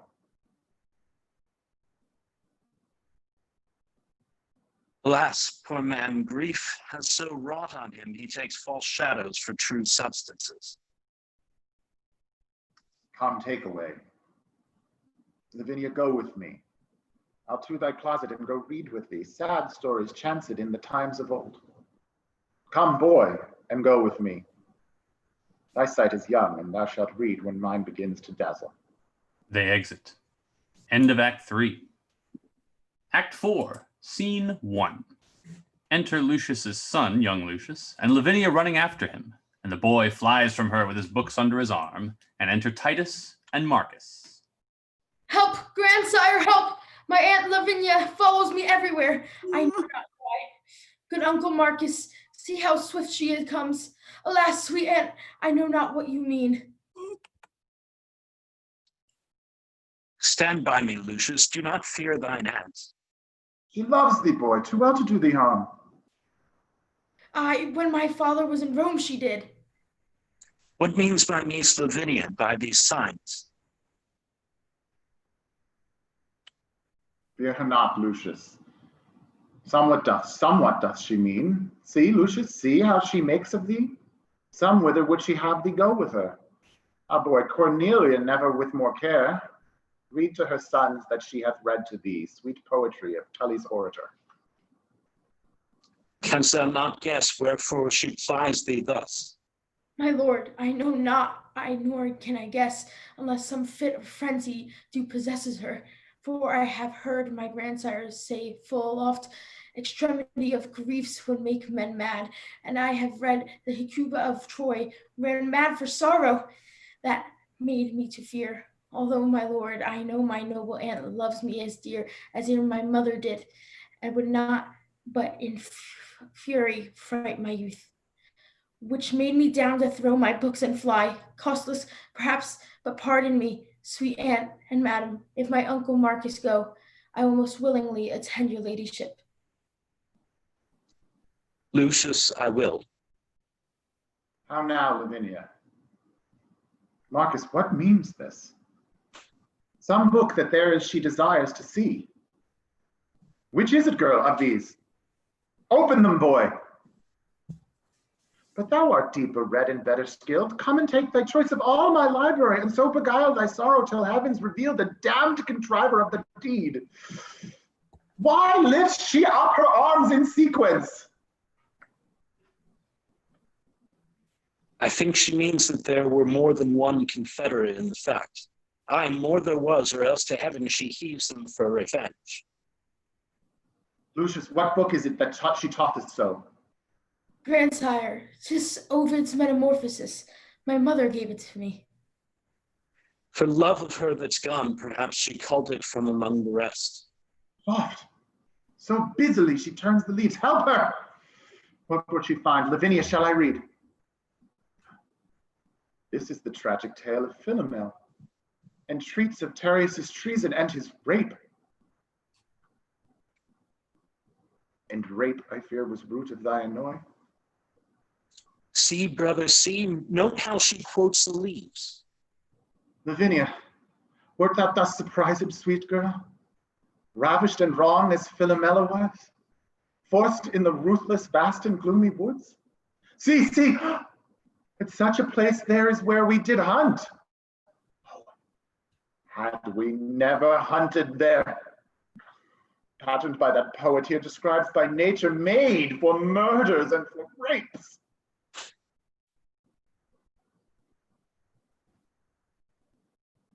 Oh, why should nature build so foul a den unless the gods delight in tragedies?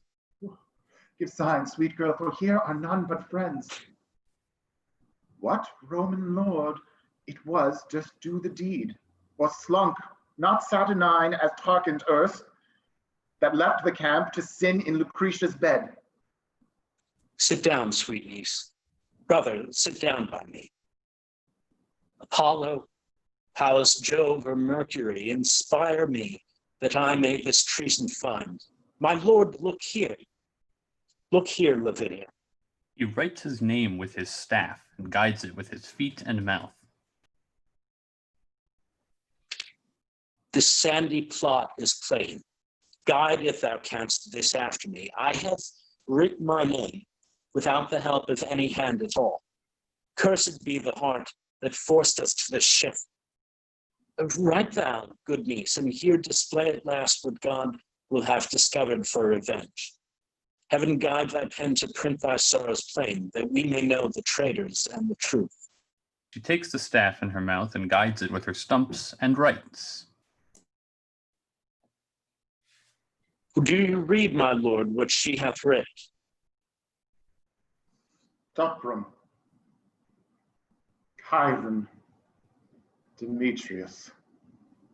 What, the lustful sons of Tamara, performers of this heinous bloody deed? Magni Dominator Polly, tam lentis audis sclerora, tam lentis vitus. Calm thee, gentle lord, although I know there is enough written upon this earth to stir mutiny in the mildest thoughts and arm the minds of infants to exclaims. My lord, kneel down with me. Lavinia, kneel, and kneel, sweet boy, the Roman Hector's hope. And swear with me, as with the woeful faring father of that chaste dishonored dame.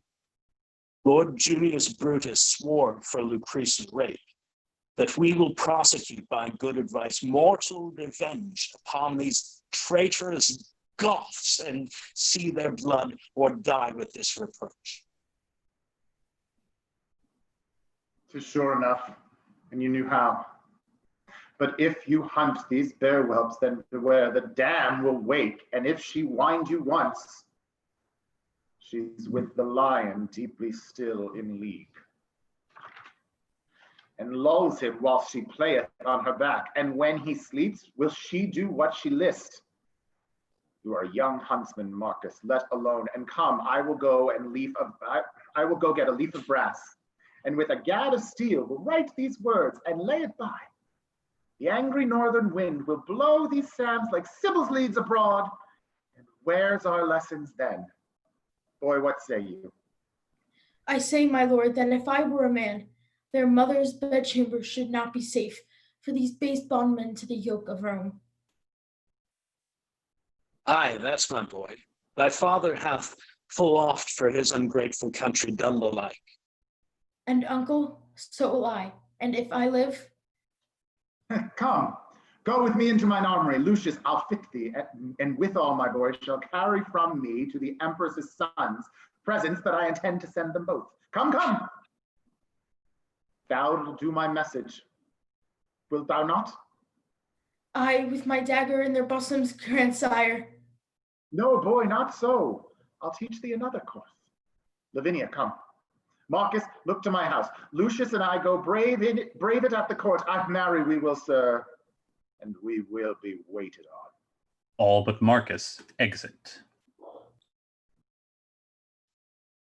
Oh heavens, can you hear a good man groan and not relent, and not compassion him?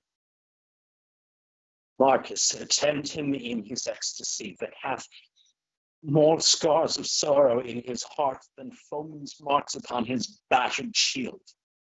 But yet so just that he will not revenge. Revenge the heavens for old Andronicus.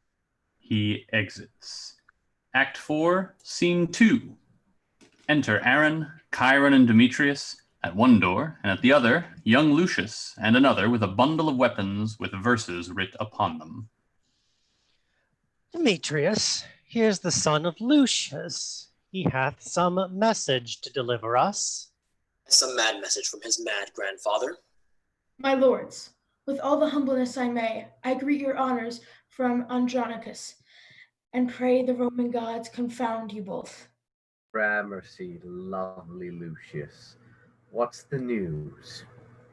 That you are both deciphered, that's the news. For villains marked with rape, may it please you, my grandsire, well advised, hath sent me by the goodliest weapons of his armory, to gratify your honorable youth, the hope of Rome, for so he bid me say, and so I do. And with his gifts present, your lordships, whenever you have need, you may be armed and appointed well. And so I leave you both like bloody villains. He exits with the attendant. What's here? A scroll and written round about. Let's see. Integer vitae, scelaris puras, non negat mauri iauclis, nec acu. Oh, 'tis a verse of Horace. I know it well. I read it in the grammar long ago. Just a verse in Horace, right? You have it. Now what a thing it is to be an ass. Here's no sound jest. The old man hath found their guilt and sends them weapons wrapped about with lines that wound beyond their feeling to the quick. But were our witty empress well afoot, she would applaud Andronicus's conceit. But let her rest in her unrest a while. And now, young lords, was not a happy star led us to Rome, strangers, and more than so, captives, to be advanced to this height? It did me good before the palace gate to brave the tribune in his brother's hearing. But me more good to see so great a lord basely insinuate and send us gifts. Had he not reason, Lord Demetrius? Did you not use his daughter very friendly? I would we had 1,000 Roman dames at such a bay by turn to serve our lust. A charitable wish, and full of love.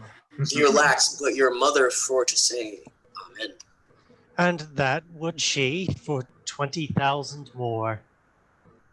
Come, let us go and pray to all the gods for our beloved mother and her pains. Pray to the devils the gods have given us over. Why do the emperor's trumpets flourish thus? Belike for joy the emperor hath a son. Soft, who comes here? Enter a nurse with a child in her arms. Good morrow, lords. Oh, tell me, did you see Aaron the Moor? Well, more or less, or narrow it at all. Here Aaron is. And what with Aaron now? Oh, gentle Aaron, we are all undone. Now help, or woe betide thee evermore. Why, what a caterwauling dost thou keep? What dost thou wrap and fumble in thy arms? Oh, that which I would hide from heaven's eye. Our empress's shame and stately Rome's disgrace. She is delivered, lords, she is delivered. To whom? I mean, she is brought abed. Well, God give her good rest. What hath he sent her? A devil. Why, then she is the devil's dam, a joyful issue. A joyless, dismal, black, and sorrowful issue. Here is the babe, as loathsome as a toad among the fair-faced breeders of our clime. The empress sends it thee, thy stamp, thy seal, and bids thee christen it with thy dagger's point. Zoons, you whore, is black so base a hue? Sweet blouse, you are a beauteous blossom, sure. And what hast thou done? That which thou canst not undo. Thou hast undone our mother. Villain, I have done thy mother. And therein, hellish dog, thou hast undone her. Woe to her chance, and damned her loathed choice! Accursed the offspring of so foul a fiend! It shall not live. It shall not die. Aaron, it must. The mother wills it so. What must it, nurse? Then let no man but I do execution on my flesh and blood. I'll broach the tadpole on my rapier's point. Nurse, give it me, and my sword shall soon dispatch it. Sooner this sword shall plow thy bowels up. Stay, murderous villains, will you kill your brother? Now, by the burning tapers of the sky that shone so brightly when this boy was got, he dies upon my scimitar's sharp point that touches this my firstborn son and heir.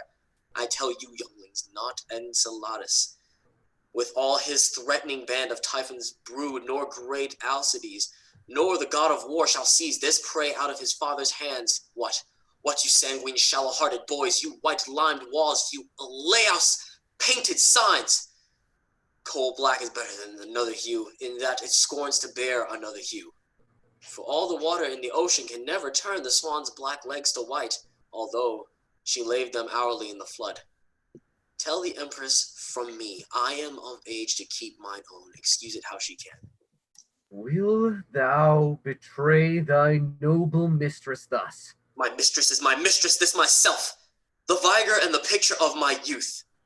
This before all the world do I prefer, this maugre all the world will I keep safe, or some of you shall smoke for it in Rome. By this our mother is forever shamed. Rome will despise her for this foul escape. The emperor in his rage will doom her death. I blush to think upon this ignominy. Aye, there's the privilege your beauty bears. Fine, treacherous you, that will betray with blushing the close enacting counsels of thy heart. Here's a young lad framed for another leer. Look how the black slave smiles upon the father, as who should say, old lad, I am thine own. Here is your brother, lords, sensibly fed of that self-blood that first gave life to you, and from that womb where you imprisoned were, he is enfranchised and come to light. Nay, he is your brother by the surer side, although my seal be stamped in his face. Aaron, what shall I say unto the empress? Advise thee, Aaron, what is to be done, and we will all subscribe to thy advice. Save thou the child, so we may all be safe. Then sit we down, let us all consult. My son and I will have the wind of you. Keep there, now talk at pleasure of your safety. How many women saw this child of his? Why so brave, lords? When we joined in league, I am a lamb, but if you brave the more, the chaffed boar, the mountain lioness, the ocean swells, not so as Aaron's storms. But say again, how many saw the child? Cornelia the midwife and myself, and no one else but the delivered empress. The empress, the midwife, and yourself. Two may keep counsel when the third's away. Go to the empress, tell her this I said. He kills him. Weak, so cries a pig prepared to the spit. What meanst thou, Aaron? Wherefore didst thou this? Oh, Lord, sir, 'tis a deed of policy. Shall she live to betray this guilt of ours, a long-tongued babbling gossip? No, lords, no. And now be it known to you my full intent. Not far one Melitius, my countryman, his wife but yesternight was brought to bed. His child is like to her, fair as you are, go pack with him and give the mother gold, and tell them both the circumstance of all, and how by this their child shall be advanced and be received for the emperor's heir, and substituted in the place of mine, to calm this tempest whirling in the court. And let the emperor dandle him for his own. Hark you, lords, you see I have given her physic. And you must needs bestow her funeral. The fields are near, and you are gallant grooms. This done, see that you take no longer days, but send the midwife presently to me. The midwife and the nurse well made away, then let the ladies tattle what they please. Aaron, I see thou wilt not trust the air with secrets. For this care of Tamara, herself and hers are highly bound to thee. Demetrius and Chiron exit, carrying the nurse's body. Now to the Goths, as swift as swallow flies, there to dispose this treasure in mine arms, and secretly to greet the empress's friends. Come on, you thick-lipped slave, I'll bear you hence, for it is you that puts us to our shifts. I'll make you feed on berries and on roots, and feed on curds and whey, and suck the goat, cabin in a cave, and bring you up to be a warrior, and Command a camp. He exits with the baby. Act 4, Scene 3. Enter Titus, Marcus, his son Publius, young Lucius, and other gentlemen with bows, Titus bearing arrows with letters on the ends of them.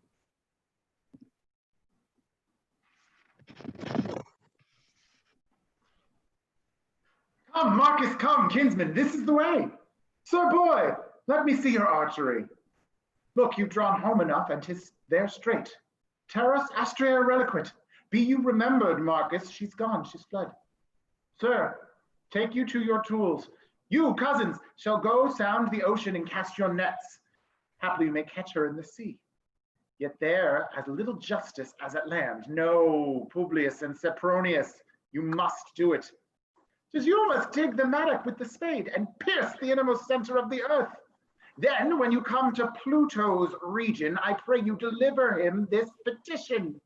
Tell him it is for justice and for aid, and that it comes from old Andronicus, shaken with sorrows in ungrateful Rome. A Rome, well, well, I made thee miserable. What time I threw the people's suffrages on him that thus doth tyrannize o'er me.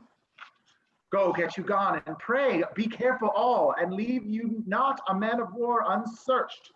This wicked emperor may have shipped her hence. A kinsman, then we may go pipe for justice.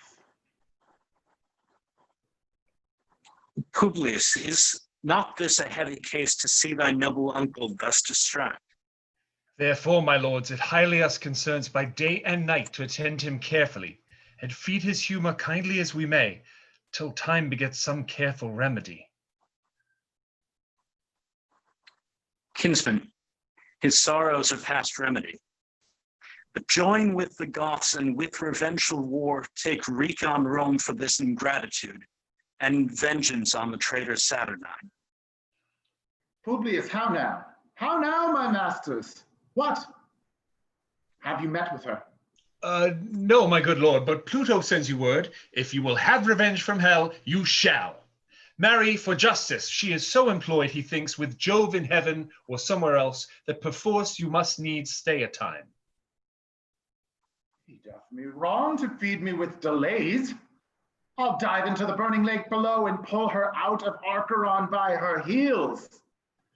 Marcus, we are but shrubs, no cedars we, no big-boned men framed at the Cyclops' size, but metal, Marcus, steel to the very back, yet wrung with wrongs more than our backs can bear. And since there's no justice in earth nor hell, we will solicit heaven and move the gods to send down justice for to wreak our wrongs. Come, to the gear. You're a good archer, Marcus.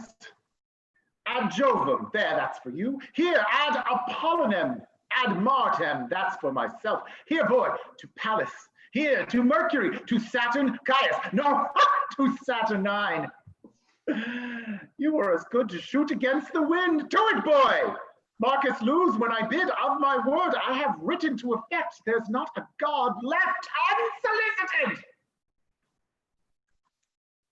Kinsman, shoot all your shafts into the court. We will afflict the emperor in his pride.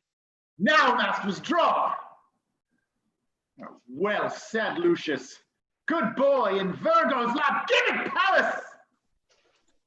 My lord, I aim a mile beyond the moon. Your letter is with Jupiter by this. Ha ha! Publius, Publius, what hast thou done? See, thou hast shot off the Taurus's head. Horns! This was the sport, my lord. When Publius shot, the bull being galled gave Ares such a knock that down fell both the ram's horns in the court. And who should find them but the empress villain? She laughed and told the Moor he should not choose but give them to his master for a present. Why, there it goes. God give his lordship joy. Enter a country fellow with a basket and 2 pigeons in it.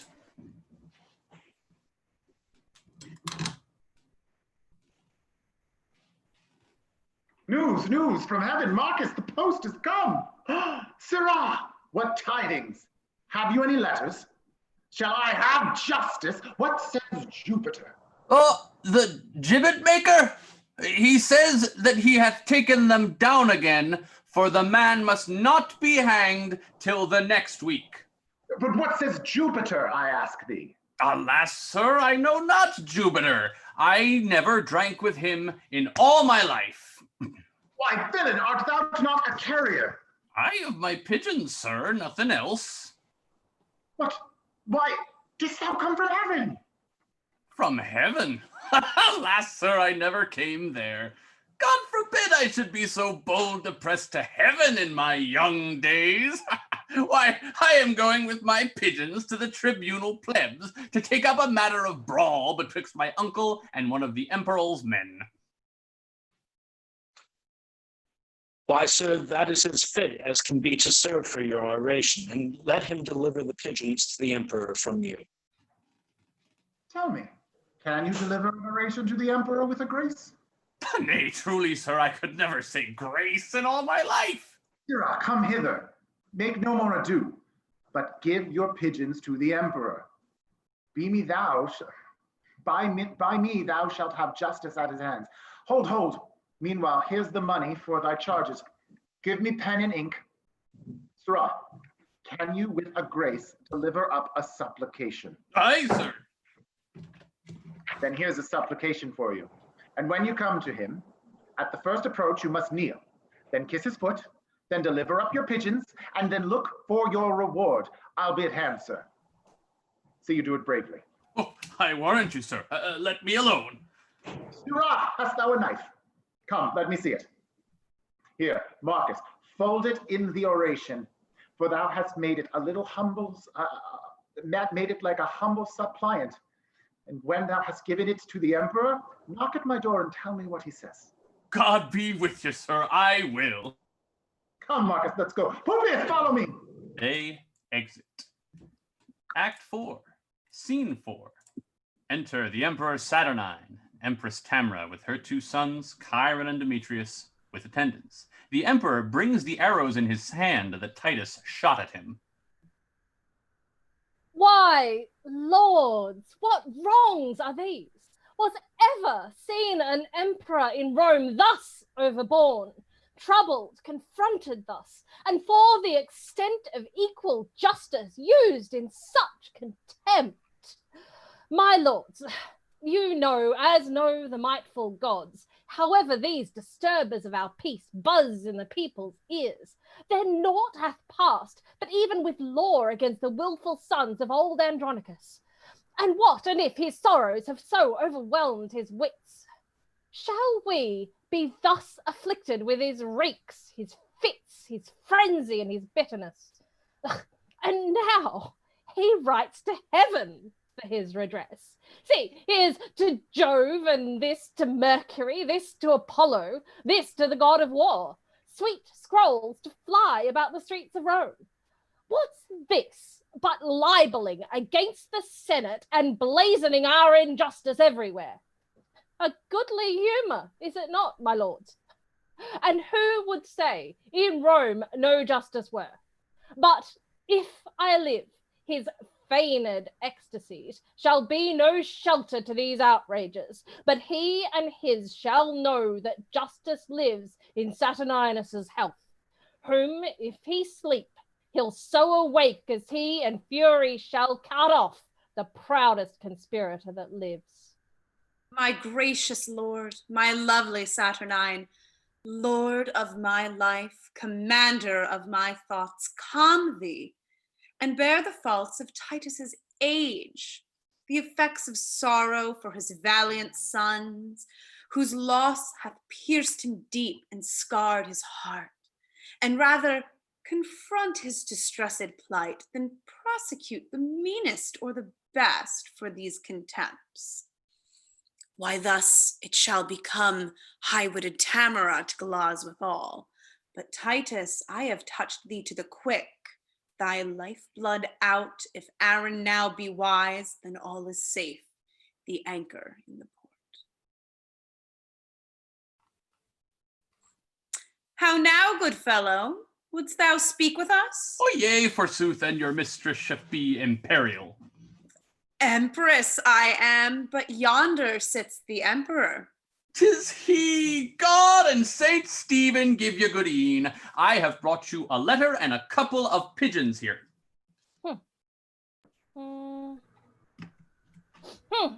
Go, take him away and hang him presently. How much money must I have? Come, sirrah, you must be hanged. Hanged? By Our Lady, then I have brought up a neck to a fair end. Despiteful and intolerable wrongs! Shall I endure this monstrous villainy? I know from whence this same device proceeds. May this be borne, as if his traitorous sons that died by law for murder of our brother have by my means been butchered wrongfully. Go, drag the villain hither by the hair, nor age nor honour shall shape privilege. For this proud mock I'll be thy slaughterman, sly, frantic wretch that hopes to make me great in hope thyself should govern Rome and me. Enter Emilius. What news with thee, Emilius? Arm, my lords, Rome never had more cause. The Goths have gathered head, and with a power of high resolved men bent to the spoil, they hither march amain under conduct of Lucius, son to old Andronicus, who threats in course of this revenge to do as much as ever Coriolanus did. Is warlike Lucius general of the Goths? Oh, these tidings nip me, and I hang the head as flowers with frost or grass beat down with storms. Aye, now begins our sorrows to approach. 'Tis he the common people love so much. Myself hath often heard them say, when I have walked like a private man, that Lucius's banishment was wrongfully, and they have wished that Lucius was their emperor. Why should you fear? Is not your city strong? Aye, but the citizens favour Lucius, and will revolt from me to succour him. King, be thy thoughts imperious like thy name. Is the sun dimmed that gnats do fly in it? The eagle suffers little birds to sing, and is not careful what they mean thereby, knowing that with the shadow of his wings he can at pleasure stint their melody. Even so mayest thou the giddy men of Rome. Then cheer thy spirit, for know thou, emperor, I will enchant the old Andronicus with words more sweet and yet more dangerous than baits to fish or honey stalks to sheep. When as the one is wounded with the bait, the other rotted with delicious feed. But he will not entreat his son for us. If Tamara entreat him, then he will, for I can smooth and fill his aged ears with gold promises that were his heart almost impregnable, his old ears deaf, yet should both ear and heart obey my tongue. Go thou before to be our ambassador. Say that the emperor requests a parley of warlike Lucius, and appoint the meeting even at his father's house, the old Andronicus. Emilius, do this message honourably, and if he stand in hostage for his safety, bid him demand what pledge will please him best. Your bidding shall I do effectually. He exits. Now will I to that old Andronicus and temper him with all the art I have to pluck proud Lucius from the warlike Goths. And now, sweet emperor, be blithe again and bury all thy fear in my devices. Then go, successively, and plead to him. They exit. End of Act 4. Act 5, Scene 1. With an army of Goths, with drums and soldiers. Approved warriors and my faithful friends, I have received letters from great Rome, which signifies what hate they bear their emperor, and how desirous of our sight they are. Therefore, great lords, be as your titles witness, imperious and impatient of your wrongs, and wherein Rome hath done you any scathe, let him make treble satisfaction. Brave slips sprung from the great Andronicus. whose name was once our terror, now our comfort, whose high exploits and honorable deeds ingrateful Rome requites with foul contempt, be bold in us. We'll follow where thou leadest, like stinging bees in hottest summer's day led by their master to flowered fields, and be avenged on cursed Tamara. And as he saith, so say we all with him. I humbly thank him, and I thank you all. But who comes here, led by a lusty Goth? Enter a Goth, leading Aaron with his child in his arms. Renowned Lucius, from our troops I strayed to gaze upon a ruinous monastery, and as I earnestly did fix mine eye upon the wasted building, suddenly I heard a child cry underneath a wall. I made unto the noise, when soon I heard the crying babe controlled with this discourse. Peace, tawny slave, half me and half thy dame. Did not thy hue bewray whose brat thou art, had nature lent thee but thy mother's look, villain, thou mightst have been an emperor. But where the bull and cow are both milk white, they never do beget a coal-black calf. Peace, villain, peace! Even thus he rates the babe. For I must bear thee to a trusty Goth, who, when he knows thou art the empress's babe, will hold thee dearly for thy mother's sake. With this, my weapon drawn, I rushed upon him, surprised him suddenly, and brought him hither, to use as you think needful of the man. O worthy Goth, this is the incarnate devil that robbed Andronicus of his good hand. This is the pearl that pleased your empress' eye, and here's the base fruit of her burning lust. Say, warlike slave, whither thou wouldst convey this growing image of thy fiend-like face? Why, dost not speak?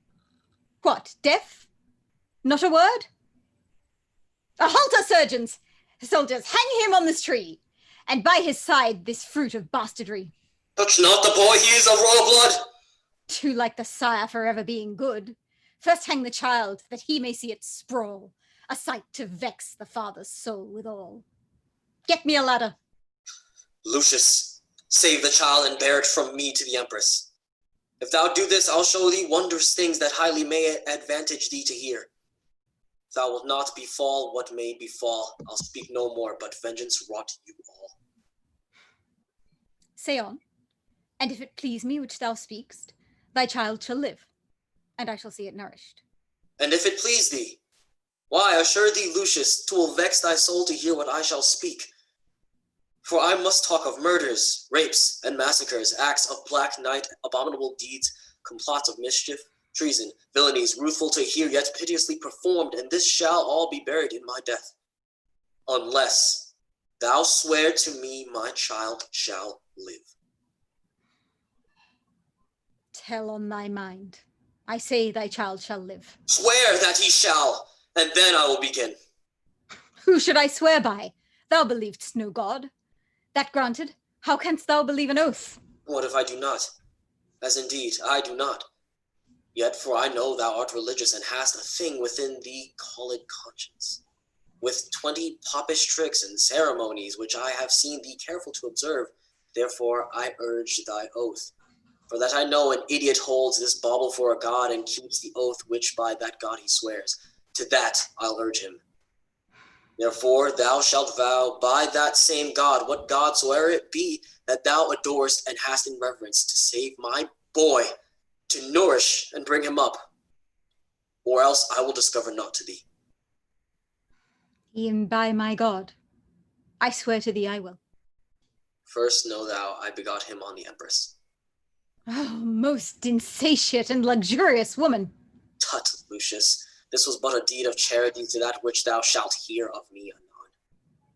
'Twas her 2 sons that murdered Bassianus. They cut thy sister's tongue and ravished her, and cut her hands and trimmed her as thou sawest. Oh, detestable villain, thou call'st that trimming? Why, she was washed and cut and trimmed, and was trim sport for them which had the doing of it. Beastly, barbarous villains like thyself. Indeed, I was their tutor to instruct them. That cotting spirit had they from their mother, as sure a card as ever won the set. That bloody mind, I think, they learned of me. as true a dog as ever fought at head. Well, let my deeds be witness of my worth. I trained thy brethren to that guileful hole where the dead corpse of Bassianus lay. I wrote the letter that thy father found and hid the gold within the letter mentioned, confederate with the queen and her 2 sons. And what not done that thou hast cause to rue, wherein I had no stroke of mischief in it? I played the cheater for thy father's hand, and when I had it, drew myself apart, and almost broke my heart with extreme laughter. I pried me through the crevice of a wall, when for his hand he had his 2 sons' head, beheld his tears, and laughed so heartily that both mine eyes were rainy like to his. And when I told the empress of this sport, she sounded almost at my pleasing tale, and for my tidings gave me 20 kisses.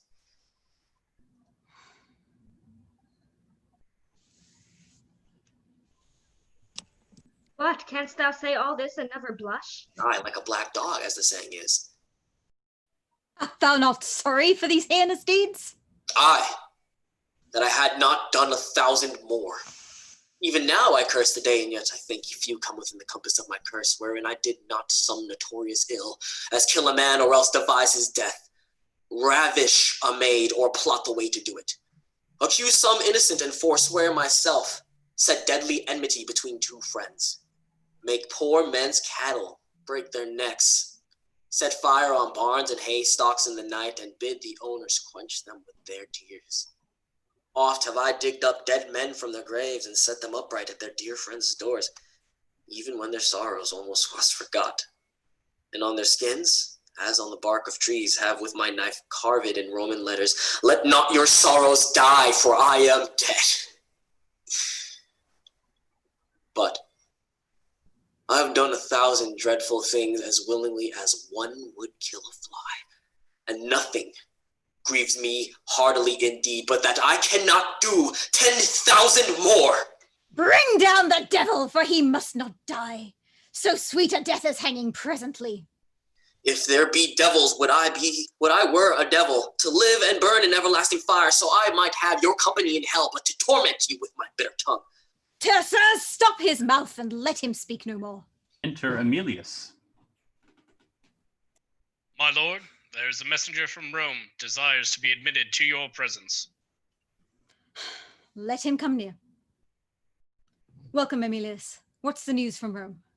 Lord Lucius, and you princes of the Goths, the Roman emperor greets you all by me, and, for he understands you are in arms, he craves a parley at your father's house, willing you to demand your hostages, and they shall be immediately delivered. What says our general? Emilius, let the emperor give his pledges unto my father and my uncle Marcus, and we will come. March away.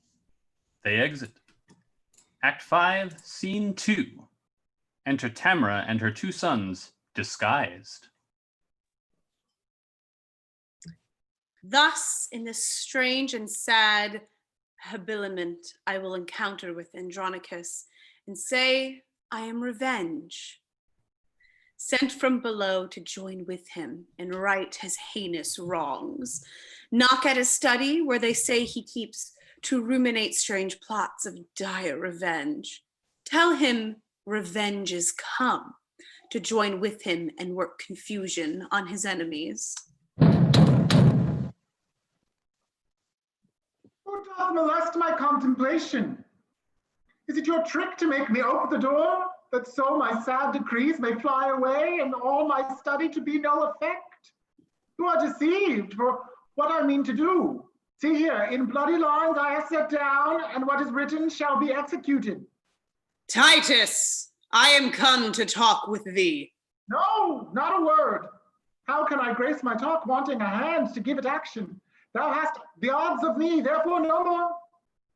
If thou didst know me, thou wouldst talk with me.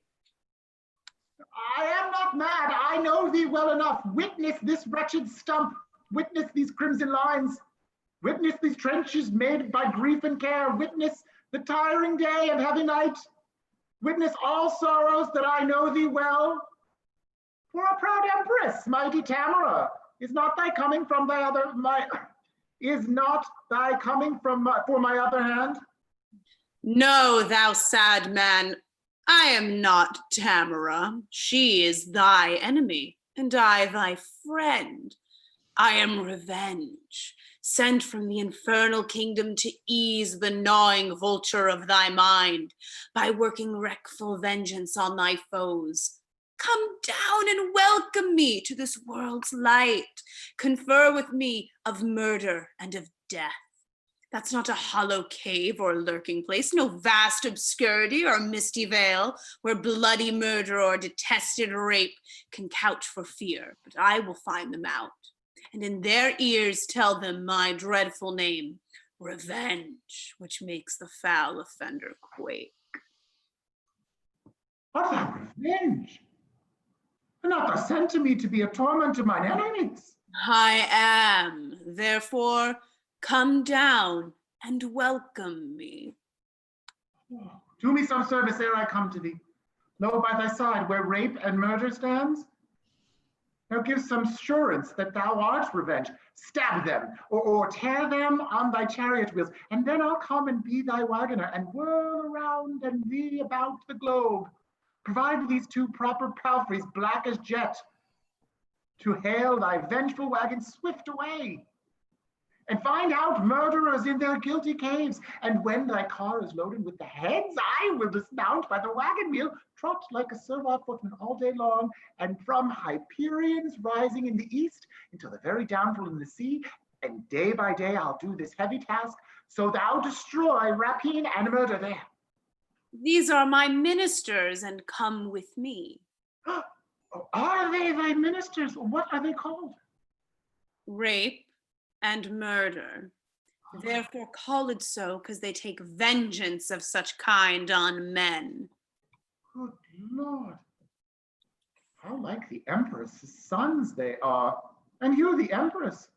But we worldly men have miserable, mad, mistaking eyes. O sweet Revenge, now do I come to thee. And if one's arms' embracements will content thee, I will embrace in thee in it by and by. This closing with him fits his lunacy. Whate'er I forge to feed his brain-sick humors, do you uphold and maintain in your speeches, for now he firmly takes me for revenge. And being credulous in this mad thought, I'll make him send for Lucius, his son, and while I at a banquet hold him sure, I'll find some cunning practice out of hand to scatter and disperse the giddy Goths, or at the least make them his enemies. See, here he comes, and I must ply my theme. Titus re-enters. Long have I been forlorn, and all for thee. Welcome, dread fury, to my woeful house. Rapine and murder, you are welcome too. How like the Empress and her sons you are. Well, you are fitted. Had you but a more, could not all hell afford you such a devil?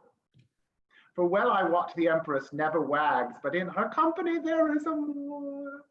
And would you represent our queen aright?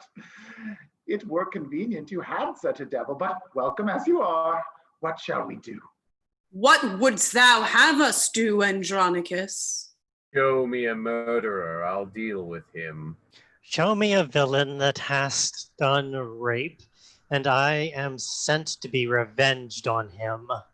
Show me 1,000 that hath done thee wrong, and I will be revenged on them all. Look round about the wicked streets of Rome. When thou findest a man that's like thyself, good murder, stab him, he's a murderer. Go thou with him, and when it is thy hap to find another that is like thee, good rapine, stab him, he's a ravisher. Go thou with them, and in the emperor's court there is a queen, attended by a Moor. We shalt thou know her in thy own proposition, for up and down she resembles thee. I pray thee, do on them some violent death that has been violent to me and mine. Well hast thou lessoned us. This shall we do.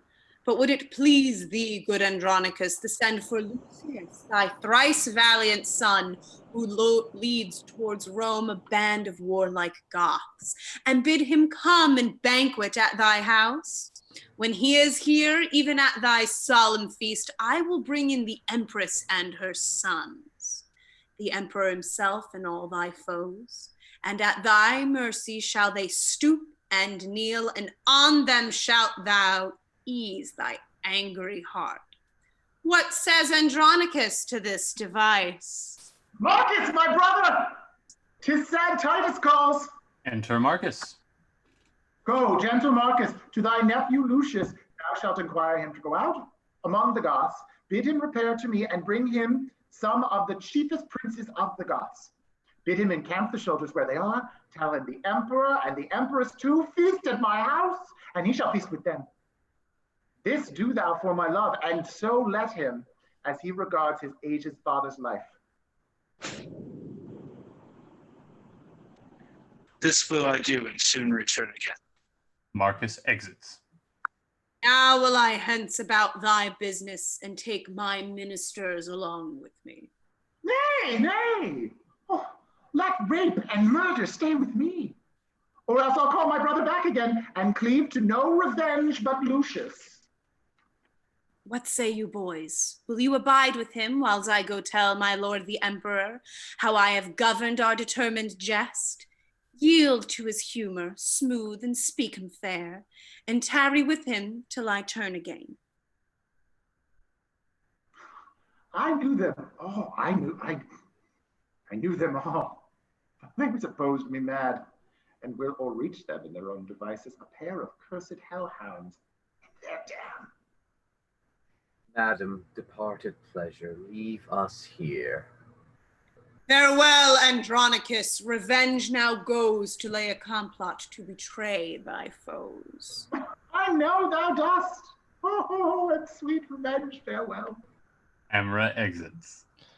Tell us, old man, how shall we be employed? Oh, Tut, I have work enough for you to do. Publius, come hither. Caius and Valentine. Publius, Caius, and Valentine enter. What is your will? Know you these two? The emperor's sons, I take them, Chiron and Demetrius. Fie, Publius, fie. Thou art too much deceived. The one is murder, and rape is the other's name. Therefore bind them, gentle Publius. Caius and Valentine, lay hands on them. Oft you have heard me wish for such an hour, and now I find it. Therefore bind them sure and stop their mouths if they begin to cry. Titus exits. Villains, forbear! We are the Empress's sons! And therefore do we what we are commanded. Stop, close their mouths, let them not speak a word. Is he sure bound? Look that you bind them fast. Enter Titus Andronicus with a knife and Lavinia with a basin. Come, come, Lavinia. Look, thy foes are bound. So stop their mouths. Let them not speak to me, but let them hear what fearful words I utter. Oh, villains, Chiron and Demetrius. Here stands the spring whom you have strained with mud. This goodly summer with your winter mixed. You killed her husband, and for that vile fault, 2 of her brothers were condemned to death. My hand cut off and made a merry jest, both her sweet hands, her tongue, and that more dear than her hands or tongue, her spotless chastity. Inhuman traitors, you constrained and forced. What would you say if I let you speak? Villains, for shame you could not beg for grace. Hark, wretches, how I mean to martyr you. The one hand yet is left to cut your throats, while Lavinia tween her stumps doth hold the basin that receives your guilty blood. You know your mother means to feast with me, and calls herself revenge, and thinks me mad. Hark, villains, I will grind your bones to dust, and with your blood and it I'll make a paste, and of the paste a coffin I will rear, and make 2 pasties of your shameful heads. and bid that strumpet, your unhallowed dam, like to the earth swallow her own increase. This is the feast that I have bid to her, and this is the banquet she shall serve it on. For worse than Philomel you used my daughter, and worse than Procne I will be revenged. And now your throats. Lavinia, come, receive the blood. He cuts their throats. And when they are dead, let me go grind their bones to powder small, and with this liquor temper it. And in that paste let their vile heads be baked. Come, come, everyone, be officious to make the banquet, which I may prove more stern and bloody than the centaur's feast. So now bring them in, for I'll play the cook, and see them ready against their mother comes. They exit, carrying the bodies. Act 5, Scene 3. Enter Lucius, Marcus, and the Goths, with Aaron, guards, and an attendant carrying the baby. Uncle Marcus, since 'tis my father's mind that I repair to Rome, I am content. And ours with thine befall what fortune will. Good uncle, take you in this barbarous Moor, this ravenous tiger, this accursed devil. Let him receive no sustenance. Fetter him, till he be brought unto the empress' face for testimony of her foul proceedings, and see the ambush of our friends be strong. I fear the emperor means no good to us. Some devil whisper curses in my ear and prompt me that my tongue may utter forth the venomous malice of my swelling heart. Away, inhuman dog, unhallowed slave. Sirs, help our uncle to convey him in. The trumpets show the emperor is at hand. The guards exit with Aaron. Enter the Emperor Saturnine and Empress Tamra, with Emilius, tribunes, attendants, and others. What? Hath the firmament more sons than one? What boots it thee to call thyself a son? Rome's emperor and nephew, break the parley. These quarrels must be quietly debated. The feast is ready, which the careful Titus hath ordained to an honorable end. For peace, for love, for league and good to Rome. Please you therefore draw nigh and take your places. Marcus, we will.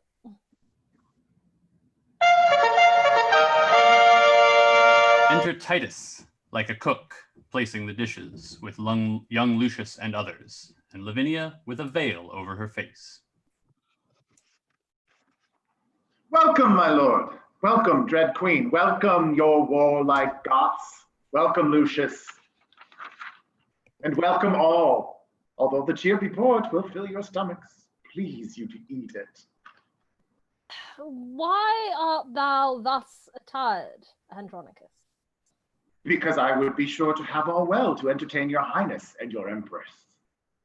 We are beholding to you, good Andronicus. And if your highness knew my heart, you were.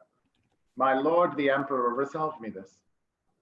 Was it well done of rash Virginius to slay his daughter with his own right hand because she was enforced, stained, and deflowered?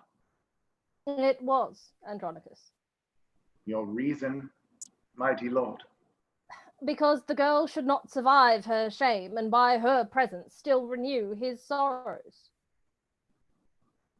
A reason, mighty, strong, and effectual, a pattern, precedent, a lively warrant. For me, most wretched to perform the like. Die, die, Lavinia, and thy shame with thee, and with thy shame thy father's sorrow, die. Kills Lavinia. What hast thou done? Unnatural and unkind. Killed her, for whom my tears have made me blind. I am as woeful as Virginius was, and have 1,000 times more cause than he to do this outrage. And now 'tis done. What? Was she ravished? Tell who did the deed. Will it please you eat? Will it please your highness feed? Why hast thou slain thy only daughter thus? Not I. 'Twas Chiron and Demetrius. They ravaged her and cut away her tongue, and 'twas they that did her all this wrong. Go fetch them hither to us presently. There they are, both baked in this pie, whereof your mother daintily has fed, eating the flesh that she herself has bred. 'Tis true, witness my knife's sharp point. He stabs the Empress. Die, frantic wretch, for this accursed deed! He kills Titus. Can the son's eye behold his father bleed? He kills Saturninus. There's meed for meed, death for a deadly deed. A great tumult. Lucius, Marcus, and others go aloft to the upper stage. You sad-faced men, people and sons of Rome, by uproar severed as a flight of fowl scattered by winds and high tempestuous gusts.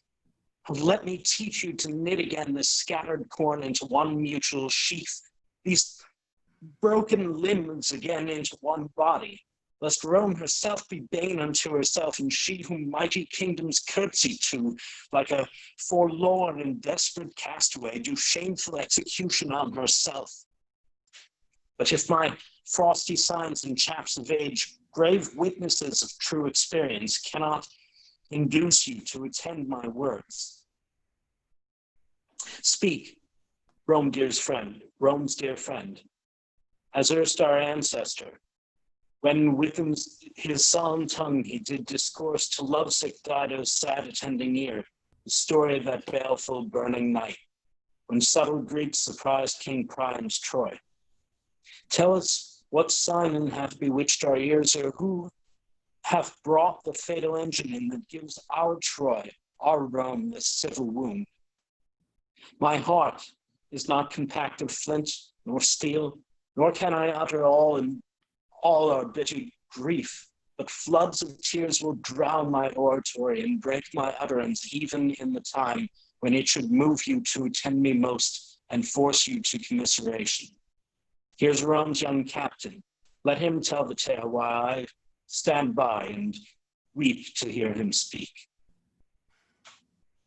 Then, gracious auditory, be it known you, that Chiron and the damned Demetrius were they that murdered our emperor's brother, and they it were that ravished our sister. For their fell faults our brothers were beheaded, our father's tears despised, and basely cozened of that true hand that fought Rome's quarrel out, and sent her enemies unto the grave. Lastly, myself, unkindly banished, the gates shut on me, and turned weeping out to beg relief among Rome's enemies, who drowned their enmity in my true tears, and oped their arms to embrace me as a friend. I am the turned forth, be it known to you, that have preserved her welfare in my blood, and from her bosom took the enemy's point, sheathing the steel in my adventurous body. Alas, you know I am no vaunter, my scars can witness, dumb although they are, that my report is just and full of truth. But soft, methinks I do digress too much. Citing my worthless praise, oh, pardon me. For when no friends are by, men praise themselves. Now it is my turn to speak. Behold the child. Of this was Tamara delivered it, the issue of an irreligious Moor, chief architect and plotter of these woes. The villain is alive in Titus' house, and as he is to witness, this is true. Now judge what cause had Titus to revenge these wrongs unspeakable, past patience, or more than any living man could bear. Now have you heard the truth? What say you, Romans? Have we done aught amiss? Show us wherein, and from the place where you behold us pleading the poor remainder of Andronici, will hand in hand all headlong hurl ourselves, and on the ragged stones beat forth our souls, and make a mutual closure of our house. Speak, Romans, speak, and if you say we shall, lo, hand in hand, Lucius and I will fall. Come, thou reverend man of Rome, and bring our emperor gently in thy hand. Lucius, our emperor, for well I know the common voice do cry, it shall be so. Lucius! Hail Lucius! Hail Lucius! Royal Emperor! Lucius! Go into Titus' sorrowful house, and hither hail that misbelieving Moor, to be adjudged some direful slaughtering death as punishment for his most wicked life. Lucius, all hail, Rome's gracious governor! Woo, Lucius, yeah! Lucius! Thanks, gentle Romans. May I govern so to heal Rome's harms and wipe away her woe. But, gentle people, give me aim a while, for nature puts me to a heavy task. Stand all aloof, but, uncle, draw you near, to shed obsequious tears upon this trunk. Oh, take this warm kiss on thy pale cold lips, those sorrowful lips upon thy blood-stained face, the last true duties of thy noble son.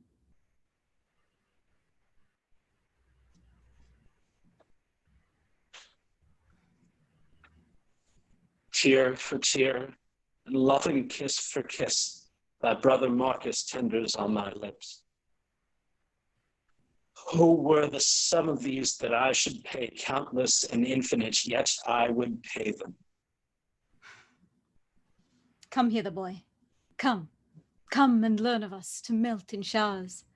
Thy grandsire loved thee well. Many a time he danced thee on his knee, sung thee asleep, his loving breast thy pillow. Many a story hath he told to thee, and bid thee bear his pretty tales in mind, and talk of them when he was dead and gone. How many thousand times have these poor lips, when they were living, warmed themselves on thine? Now, sweet boy, give them their latest kiss. Bid him farewell, commit him to the grave, do them that kindness, and take leave of them. Oh, grandsire, grandsire, even with all my heart would I were dead, so you did live again. O Lord, I cannot speak to him for weeping. My tears will choke me if I open my mouth. Enter Aaron with guards. You sad Andronici, have done with woes. Give sentence on this execrable wretch that hath been breeder of these dire events. Set him breast deep in earth and famish him. There let him stand and rave and cry for food. If anyone relieves or pities him, for the offense he dies. This is our doom. Some stay to see him fastened in the earth. Ah, why should wrath be mute and fury dumb? I am no baby, I, that with base prayers I should repent the evils I have done.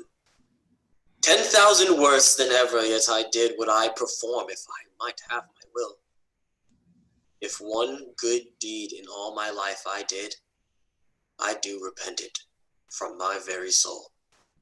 Aaron is led off by guards. Some loving friends convey the emperor hence, and give him burial in his father's grave. My father and Lavinia shall forthwith be closed in our household's monument.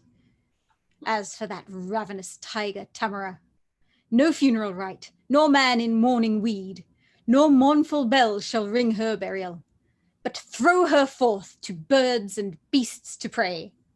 Her life was beastly and devoid of pity, and being dead, let birds on her take pity. They exit, carrying the dead bodies. End of play. Thank you for joining us for Titus Andronicus. We would once again like to thank all of these wonderful actors who have volunteered to read with us this evening. Thank you so much for joining us. While you are out surfing the web, and let's face it, what else are you going to do? Visit our friend, Your Friendly Neighborhood Shakespeare, at his website, shakespeareapproves.com, or on Facebook at Shakespeare Approves, Your Friendly Neighborhood Shakespeare. Please also check out A Midsummer Night's Dream of Equality. We have links to all of that content and more in the comments of this video. If you want more information on us, including how to be involved in a reading like this one, you can go to our Facebook page, Zenith Players, send us a message, or send an email to casting@zenithplayers.com, and I will get back to you as soon as possible. We want to continue to express our support to all of those who are out there working to keep us all safe, all the essential workers, and all the protesters and demonstrators. Thank you. Join us on Monday for Pygmalion, and next Saturday as we continue our Shakespeare readings with Two Gentlemen of Verona. Thank you and good night.